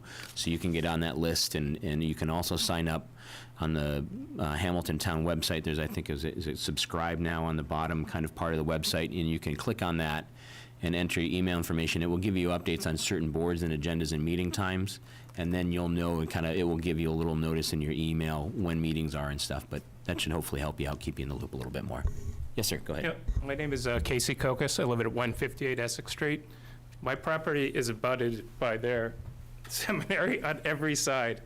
I've been online. I've been, trying to follow along with the meetings. I'm just, I'm a little bit emotional, a little bit angry about this, but nobody's ever reached out to me. I mean, I could see their property. I can see what's going to happen to their property. Like, nobody's even reached out to me. Like, to say, like, they've had all these conferences with the butters. I mean, I'm right there. If you look at the plans that have been drawn up, my house is right in the plans, and it says it's part of the seminary. Nobody's even talked to me.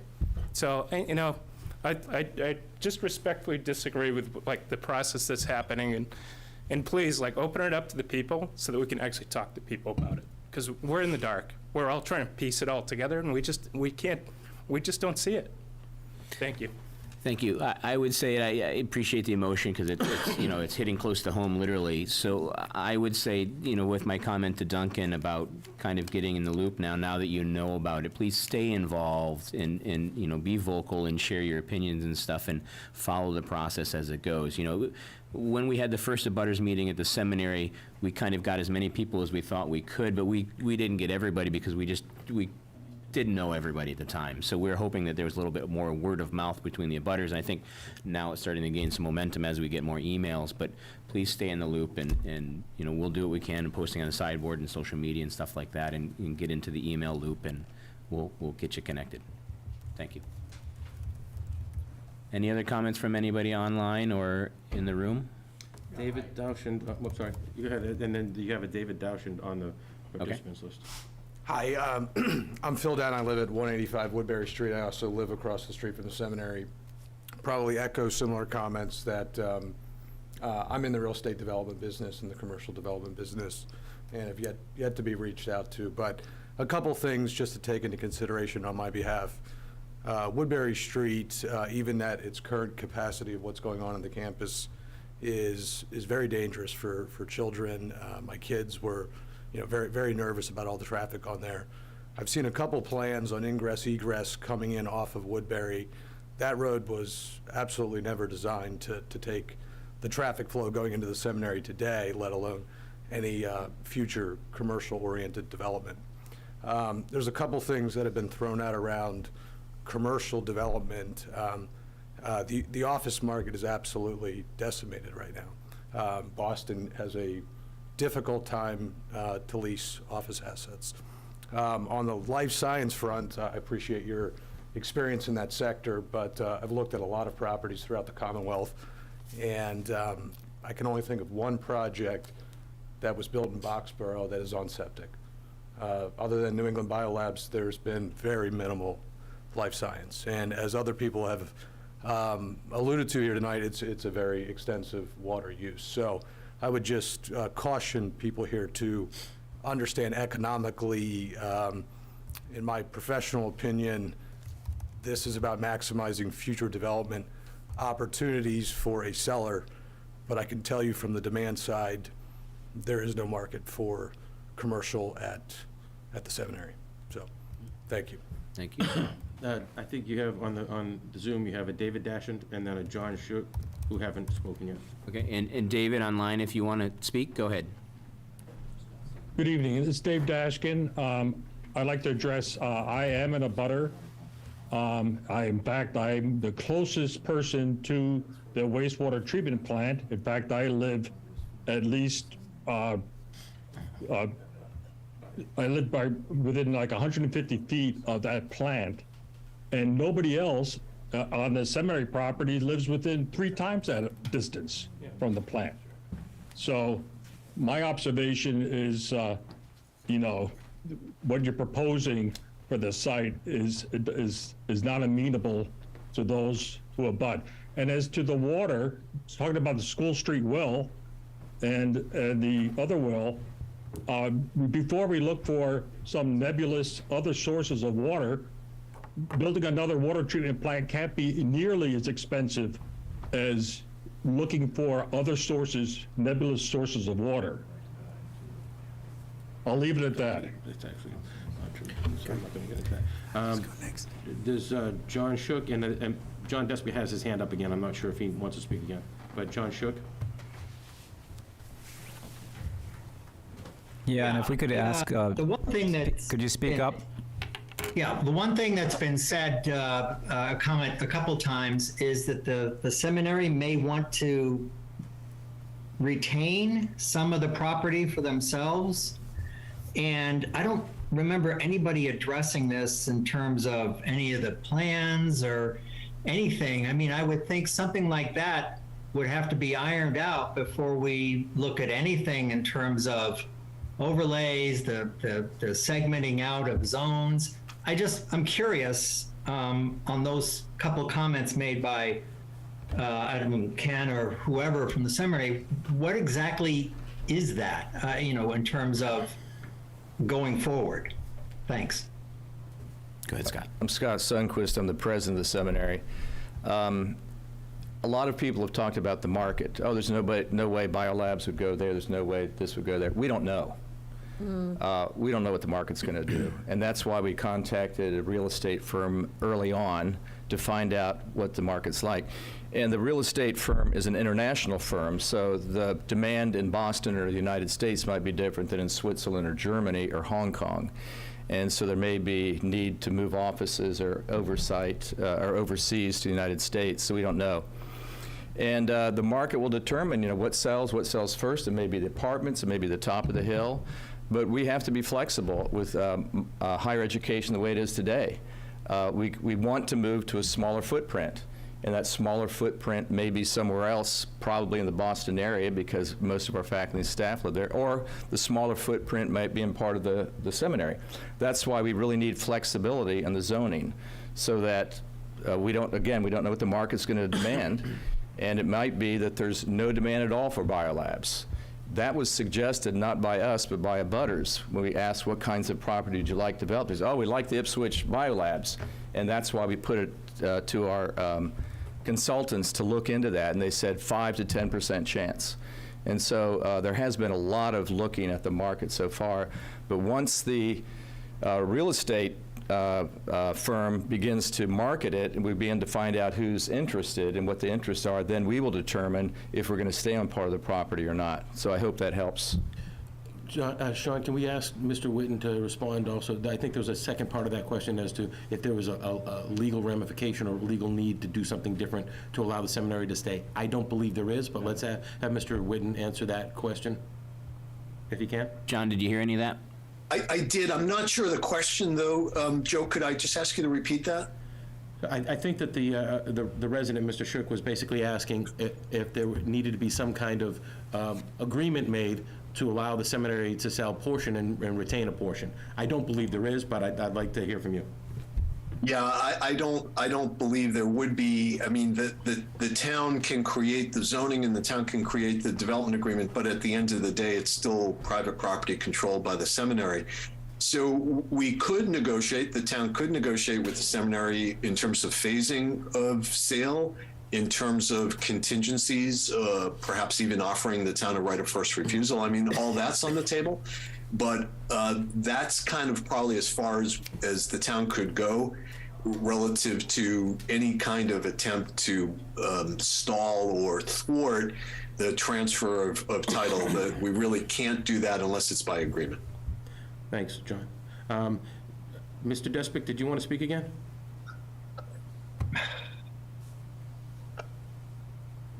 Well, actually, this is John Shook again. I guess my only question is, how does that, going forward 3 months, 6 months, looking at the market, whether Gordon Conwell decides to stay and take this building or 3 buildings or 2 buildings, one of the dorms, that changes the overall view of how you look at that property in terms of zoning and the like. I'm just curious on how the planning board and the select board can move forward with the uncertainty of just how much of that property they can actually work with. Mr. Chair, I'd be happy to respond briefly to that if that's acceptable. Yeah, John, go ahead. It's an excellent question, and I think that kind of poses the problem that the town is facing. We have a landowner who may retain some interest in the land or may retain none of it. We don't have a subsequent purchaser, and we don't have a proposed developer. So the town really needs to act, and it has, act as if it's agnostic as to who the subsequent purchasers are going to be. And I think focus on the land use and the resulting impacts. Respectful of the market, of course, but the market is fickle. The market today is not the market tomorrow. So the town's in this for the long haul. And I think the zoning needs to reflect the plans that the town has for the future, knowing full well that there could be an untold number of developers or suitors down the road. I don't think we should worry, respectfully, in my opinion, worry about what the college may want or the seminary may want to do with this property. I think we should focus on what's best for Hamilton relative to the zoning and have the zoning and the development agreement reflect that. You can't control, it's a private party, they're acting in good faith, but you still can't control what they're going to do. And I don't think it's worth second guessing what they might do. And I also don't think it's worth trying to psych out who might be the subsequent purchaser, because you just don't know. We'll never know. The town will never have privy to a purchase and sale agreement between the seminary and the private party. So I think at this point, it's kind of think about it as a blank slate. Of course, it's not a blank slate, but a blank slate, how best to plan and regulate for the future for this parcel, knowing that there's a lot of unanswerable questions now. But I don't think that should get in the way, and I don't think it has to get in the way. From the planning board's perspective, I'd just like to add a comment there.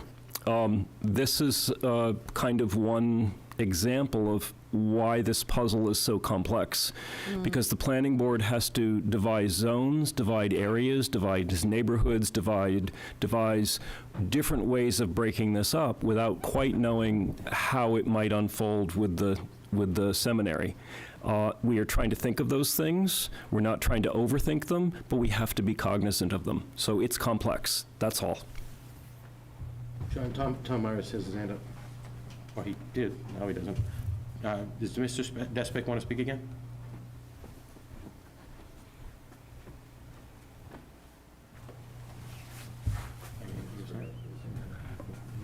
Mr. Despic, did you want to, okay, just took your hand down. And Tom, did you want to say anything?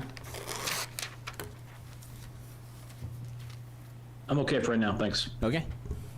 Mr. Despic, I see your hand up again. Did you want to add to the conversation?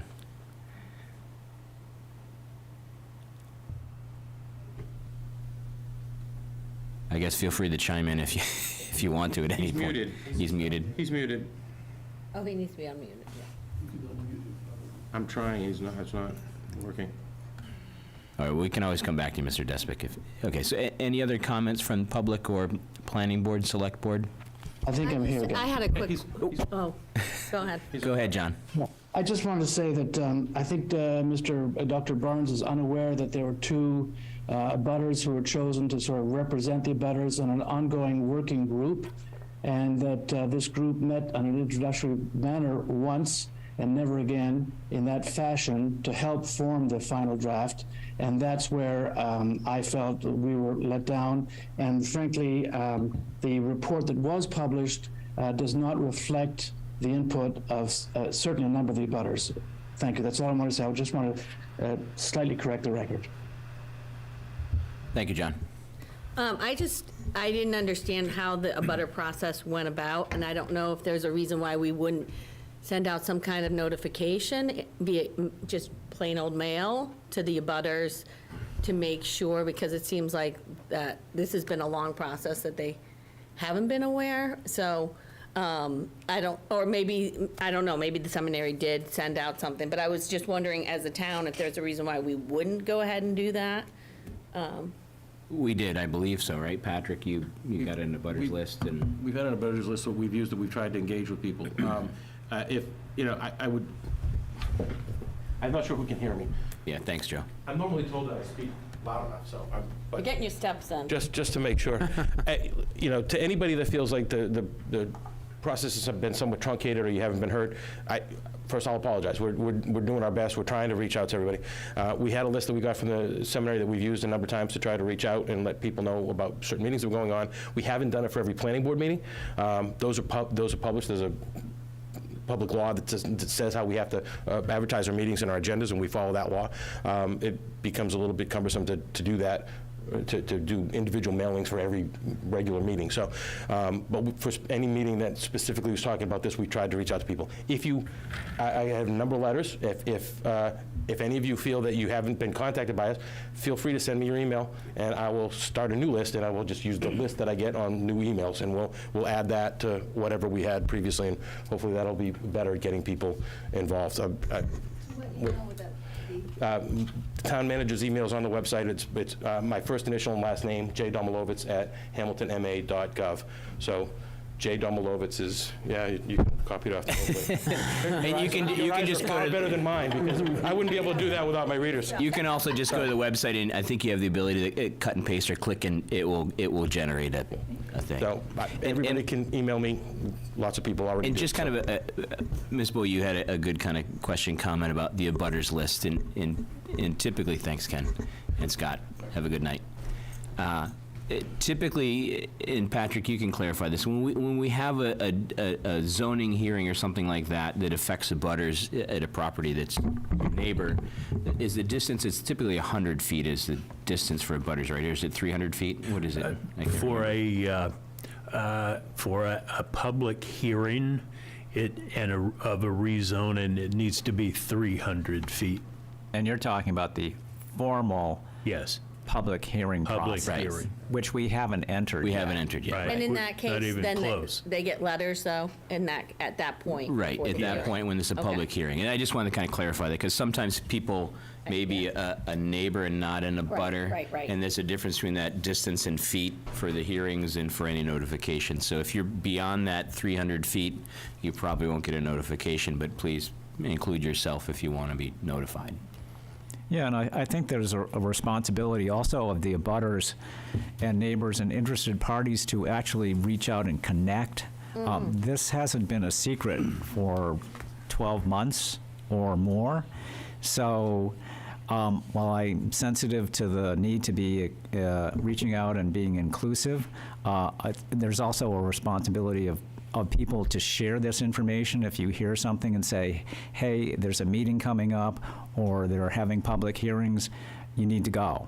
So we can't, we're an imperfect organization. We won't be able to get to everybody, so we have to rely on the public to spread the word that there's a process going on and they need to get involved. There's another hand raised, a couple hands raised. Give me a name, Pat. Rudy Pisano. Oh, no. Mr. Pisano, you want to add a comment? Do we need to allow him? And you may have to unmute him, Patrick, I'm not sure. I'll allow him to talk. Hi, can you hear me? Yeah, we can hear Rudy, go ahead. Oh, great, thank you. I just had two questions. First one is, when I looked at the consultant report, I was searching for all occurrences of the term open space. I found one where it said the meeting of the abutters mentioned open space a priority, but then in the rest of the report, it never mentioned it at all. The second thing is, when I computed the open space in the plan, it was 42%. And my recollection is, in all the bylaws, we've stipulated 50% at a minimum. So I was just kind of curious as to why more attention wasn't paid to the concept of open space, because it's really been part and parcel of everything we've done for the last 30 years. Thank you. And maybe someone on the planning board can answer this, but I know that the planning board has been kind of really considering those different vistas from different parts of the campus, and the central campus in particular, with its kind of biggest portion of open space, and how to preserve, protect, or smartly develop that area so you still preserve those corridors. If Emil won't answer, I will. In our explorations, yes, in the zone map, it says protected area, I forget all the names of the zones, the heritage landscape, and when you calculate it, yes, it might be 42%, it's under 50%. But what's important to understand is that while the planning board appreciates the work that the consultants have done, we have taken it beyond that. So the consultants, it is correct, don't really talk about the open space. Maybe they weren't hired to talk about that, but the planning board is focusing on that. So in developing their scenarios, or exploring their scenarios, we're looking not just at the areas that are zoned as protected, but within the development areas, coding it so that there has to be meaningful open space. So there's open space that's literally defined by a zone area, and then there's open space that we're working on within the coding and the metrics. Does that answer the question? And that's not visible yet. That will be visible when we present these options. All right, I'm guessing that's a yes. And Pat, who is the other person that had their hand up? I can't quite see them. All the hands are down now. Yep. Nope. Okay. All right, any other comments from anybody? Any board? Please, oh, it went down again. Back up again. Back up again. And is it David? I can't quite see from where. David Dashkin? David, do you want to speak?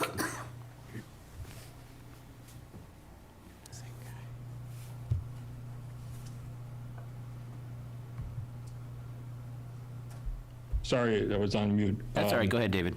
Please speak up. Simple observation about the table that was presented as a summary table. They showed a student body that's going to be generated by, if you want all residents, all single-family residents, no resident halls, no, tear those down. There would be 69 students, and because of those 69 students, the net value to the town was, I don't know, $50,000 or something like that. But surprisingly, 209 units, I assume quite a few of those are multi or more than one bedroom units, would only generate 38 students for the school system. I think that's highly unlikely. The seminary generated more than that most years, if not all years, until recently during COVID. So there's a lot of things like that which I think are very questionable by a summary table as to how much revenue the town would get from the proposed maximum density solution. Everyone catch what David was saying there? I'm not sure what the question was. Was the student housing wouldn't generate additional students, or could? I think I understand. If you look at the table, he's saying that the amount of people, or the amount of kids that would come out of, if we made all those apartments, is like 0.38 versus, I think if it's a single-family house, it's 1.2. Is that what you're getting at? Yeah, well, it's the numbers there are just I just saw the gross numbers, 69, I think, students and 38 students. And I think, I'll tell you, if you're going to build big mansions, most of those kids are not going to go to Hamilton's public schools. So I think that's unrealistic. Whereas, affordable housing, if those are multi bedroom units and the like, I think they're going to generate more than the seminary did, because those are going to be families that are not going to be living there for, 3-4 years at most. They're going to be families that are going to live there much longer than that. So I think it's going to much more likely to generate, a lot more students. But they'll also be paying taxes. Yes, but if you take... You forget they're not paying taxes now. The seminary currently doesn't pay taxes to cover the cost of education for anyone living there. Whatever think you were going to get by the tax increase. Yeah, and that 1.2 is a standard measure that's used throughout the industry, and you can't suppose that everybody's going to build a house up there is sending their kids to private school, because if they're paying the money they're paying to move to Hamilton, we can assume that some or not all are going to occupy at least some grades within the school system. They may opt out in later grades, but we have to assume some number, and those numbers have been used throughout the industry, and there was close consultation with the superintendent of schools on population. So it wasn't pulled out of thin air. These are very carefully considered. Mr. Shook wants to speak again. Go ahead, Mr. Shook. Yeah, just one last thing. I'm sorry. One last thing, and one thing that I find unrealistic, I guess, is when Mr. Barnes was saying that at the peak of the school, the traffic would have been the same as the development, but us who have been here 2 or 3 years have never seen the peak of the school. So we're used to the school being what it is today. So using the peak of the school as a benchmark for traffic studies or anything else is somewhat disingenuous, because that's not what we're seeing today in our day-to-day life. So I just want to make sure that we look at the campus as it exists today, when we're looking at traffic, light, water, whatever it may be, and not presume that the peak is state of affairs today. Thanks. All right, thank you, John.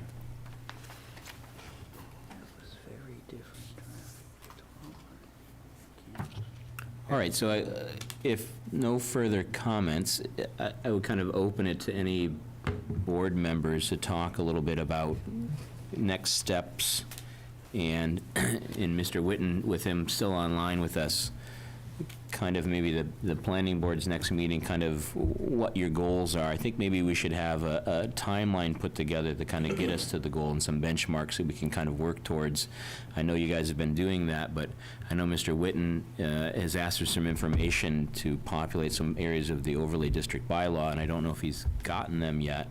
But I just want to make sure that, you know, Mr. Witten and the planning board are kind of on the same page for the information that he needs and the information that you need, so we can kind of keep the ball rolling and get this all to come to fruition for us. I would suggest that Mr. Witten and I speak, because the draft bylaw that we have from you has, in my view, many provisions that are missing, and I know that was not your intention to include all of those provisions, but I don't think we have, as a board, come to any consensus yet as to design standards and those things, but that is a discussion that we have to have very soon, and I'm sure we will do that.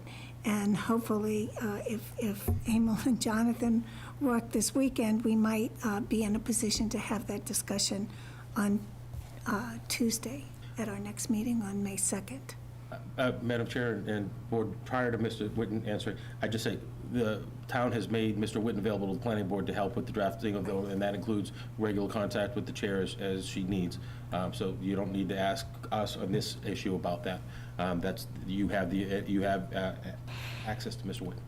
Right. And I will be in touch with you, because I think it's important that we speak and clarify a direction, how to proceed with this overlay district. And I think it's really important that we get a really concrete timeline that we can stick to as much as we can, or at least strive to, and get some kind of checking the boxes going on, because I think, as my friend Scott Mattern would say, you can't eat the elephant all at once, you got to eat it one bite at a time. And I think, you know, this is such a daunting task in front of us that there's a lot of different minutia and bigger details, little details, everything that we all have to consider.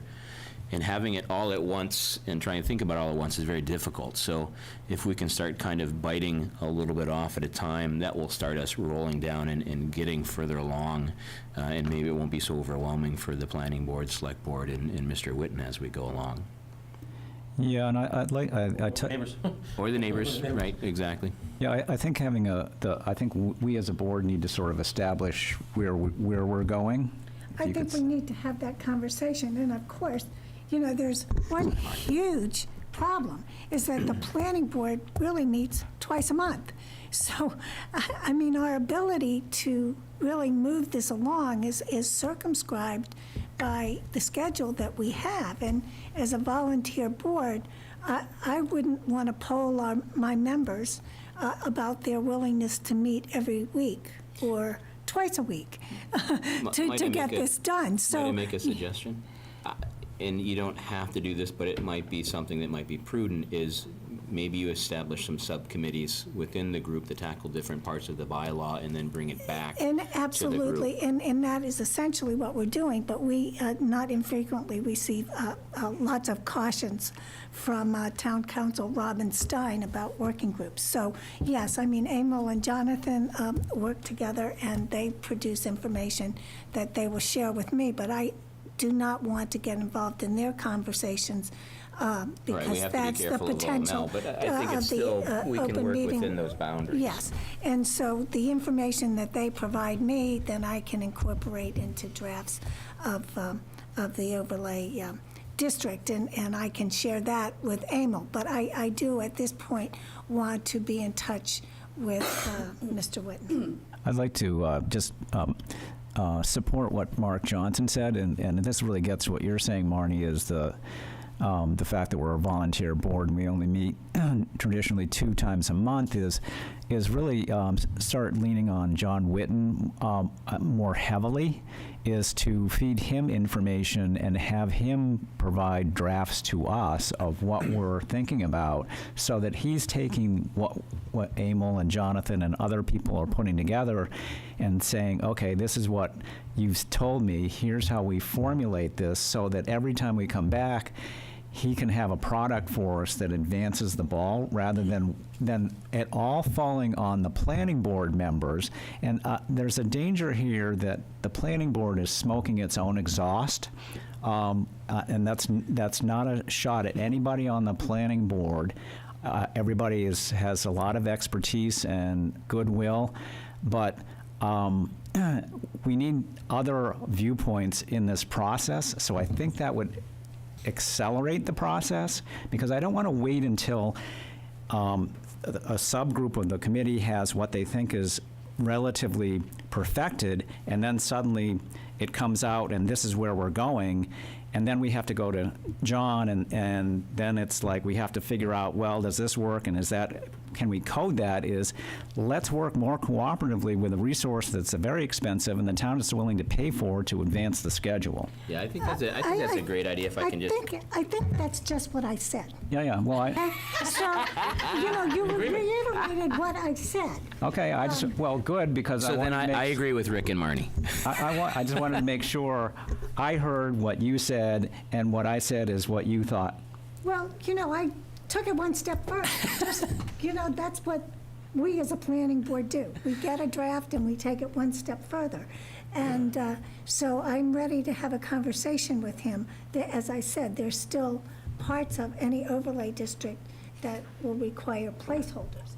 But the initial draft that we received from Mr. Witten, had an approach that I think is somewhat antithetical to the way the planning board would proceed. Well, that's my point. That's my point exactly. No, but I think there's some consensus now among planning board members, and we have started to have this discussion, but we need to nail it down, because you can't write an overlay district code if you haven't identified what development is as of right subject to site plan review and what type of development would require a special permit. So we need to have that conversation. I think I put it in a memo what my ideas were with respect to that, and that is something we can talk about on May 2nd. But in the meantime, I will reach out to Mr. Witten tomorrow if he is available to have a conversation with him. May I ask a question?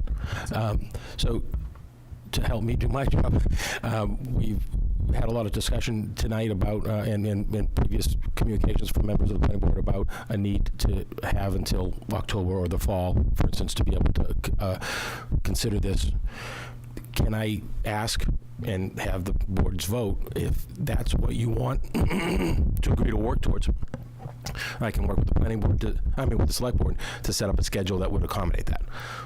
So it'd be better to have that information sooner than later. Town meeting. Yeah. Well, I think that I can't speak for all the planning board members tonight because Fortunately, they're all here, so we can just ask them to do that. You can ask them. I mean, I'm certainly more than willing to work for a town meeting date in the fall.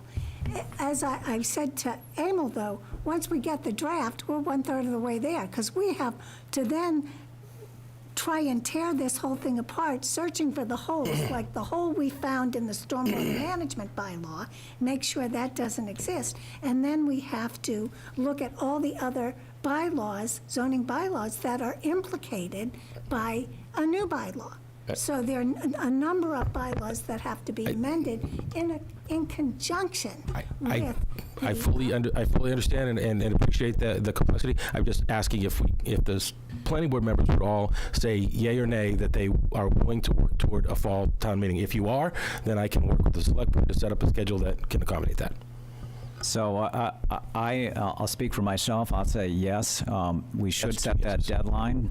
And I think that argues, again, Marnie, you were saying all the complications and holes that we have to all the more reason that John Witten should be involved now in identifying where the holes, where the danger points are, so that we don't go down the road and sit there and worry about, have we thought about everything? That's what John Witten is supposed to do and is getting paid to do. So, And to that effect, can we ask John, I mean, what might be nice to do in the next meeting is to have a recommendation from John. You know, take our schedule, take every single meeting between now and October and prioritize and give us, like, for this meeting, you have to do this. For this, you know, give us that road, because we could like arbitrarily say, yeah, let's work to October, but What do you think, John? he told us what we needed to do between now and then. that would be helpful. I think it might help. And that would be helpful in us communicating to the community and then the abutters where the meetings are and what's going to be discussed and what you can come in and help us with. So that would be, John, what do you think? Yeah, I think that makes perfect sense, and I look forward to speaking to the chair tomorrow or at your convenience, Marnie, even over the weekend. I think the big issue really is the details. The framing of the bylaw is easy, and the detail is difficult. The board has spent a lot of time over the past several weeks focusing on the details. So I think, as the observer, I think we're a lot closer than further. The development agreement is a separate track, but it links nicely to the bylaw. So I'm ready and available at the board's pleasure, and would be happy to prepare kind of a benchmark schedule. But frankly, I think it's worth trying to have a draft that's reflective of the conversations the board has been having. And I know the chair started that, and I'd be happy to use that as the benchmark. I think what the chair was referring to, what Marnie was referring to in terms of a disagreement, was my suggestion of a concept plan. And that is easily kind of cast aside. I'd love to talk with the board about why I think that's a good idea, but it's not a requirement. So beyond that, I don't think there's much, certainly no disagreement from me as to the direction the board was heading in terms of the work that Jonathan and Emil have done. So I mean, I think we have the material we need to at least get a good working draft to be responded to by everybody in town, including the seminary. Actually, the ideas that I have put forth to the planning board involve the use of Jonathan and Emil's illustrative plans. They're subject to a determination of the scale of the development. So I think when the abutters express concern about not being heard, it's not so much that they didn't know that there were workshops. It's just that there was never any kind of evidence as to the scale of the development that the community would support. So the consultants gave us different scenarios about the scale of the development. Some was very intense and others less so. So the planning board has to determine that.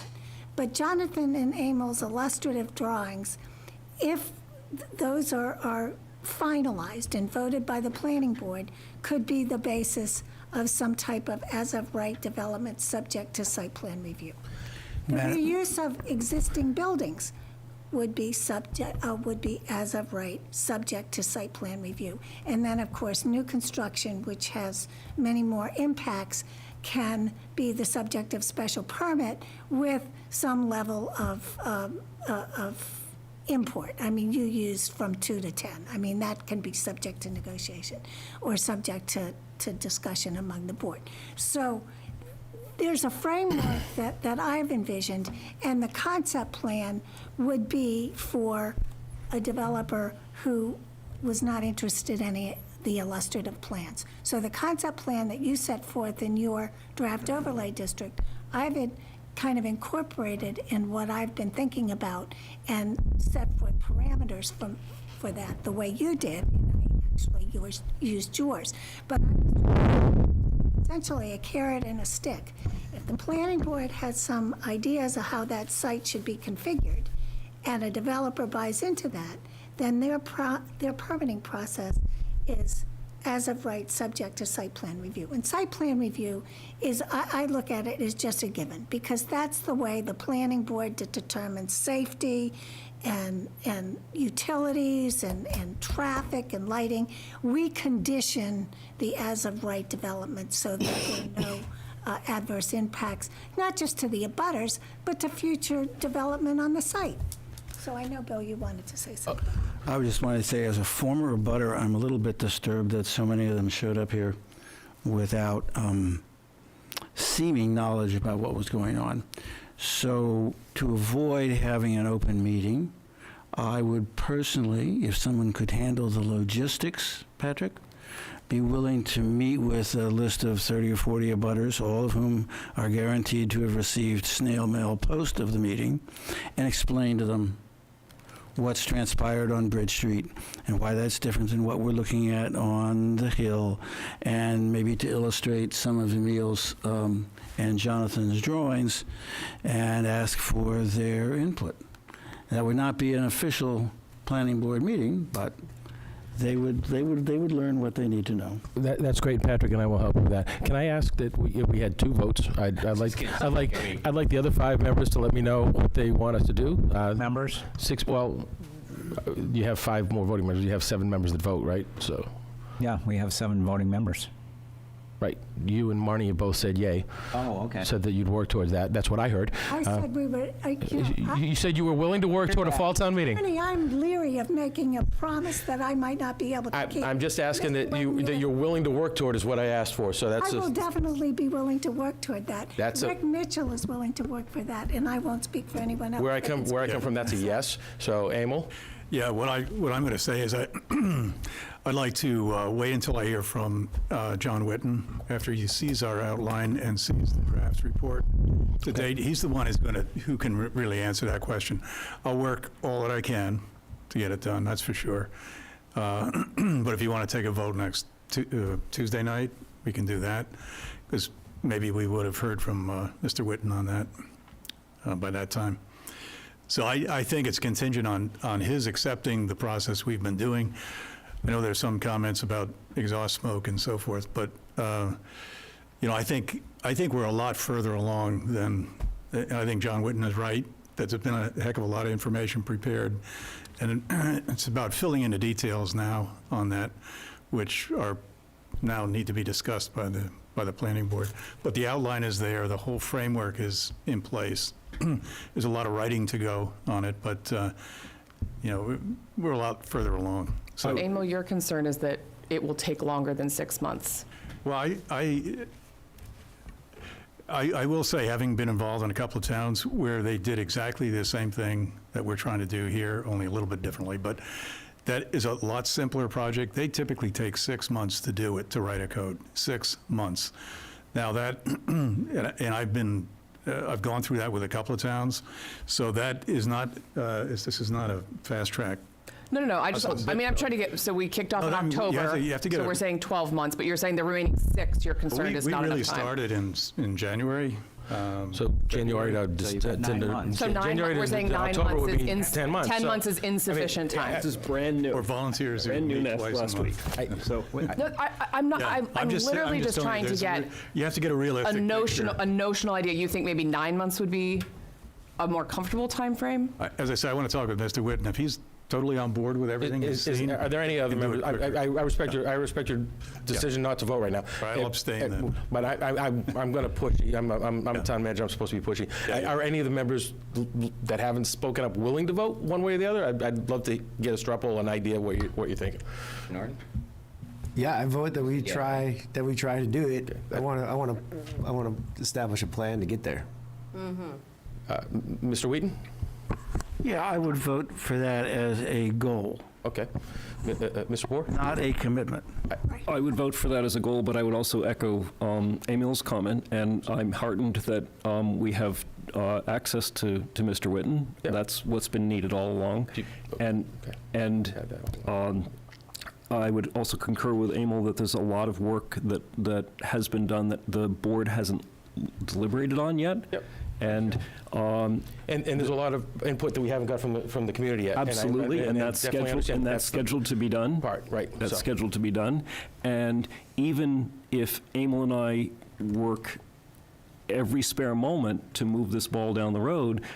Again, the board only meets a certain amount of time, and the board, to Rick's point, we're not the voice of the board. All we can do is put things in front of the board for the board to respond to, discuss, and adjust, and that takes time. I understand.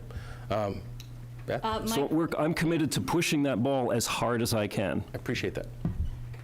I'm newer, obviously, so what would the hearing, when we would have to start hearings? As soon as we have something. As soon as you have something What to I'm saying hear. is, but like, at the latest, so if we have it in October, you have to send out the So- information for the Yeah, you'd warrant. probably want to be having hearings, Patrick, You give August? two weeks say notice August. and August. 2 hearings. Yeah, you'd probably want to have, you'd probably want to have hearings by More than August 2, but that's to have something ready to go on a warrant. If you were But- to schedule the town meeting in early November, you could notice out the state mandated public hearings in October, and that would give Or the September. planning. I would say Yeah, September. September. But mid-September. But once, I'm sure, John, you will agree with me. Once the details are ironed out, Yep. drafting the code is easy. That's not hard. That's really not hard. I'm just trying to respond. It's the details that I'm are just trying to respond to the select board's ask that we have some kind of a timeline and something that we're moving towards. So I'm up here being the pushy But guy the other to thing- get there. So, I yeah, respect The other thing all the is opinions that are being shared. If we lose the public in the process, there's no sense rushing to the finish line with the product Absolutely. that won't get supported. at Absolutely, town meeting. and certainly. That's the bottom line. Certainly enough has been discussed tonight that we recognize that trying to rush to a June town meeting would be foolish. It wouldn't accomplish anybody's goals. So we hear you. I think the select board's heard you. Certainly Patrick and I have heard you.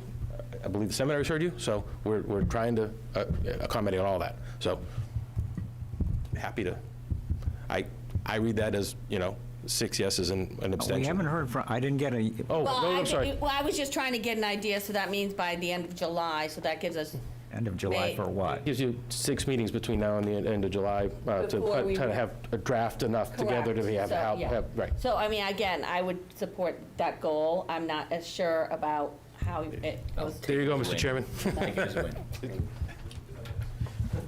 Can I move to adjourn? Would you like a motion to adjourn? Yeah, I would entertain a motion to adjourn if there's no further commentary. I move to adjourn.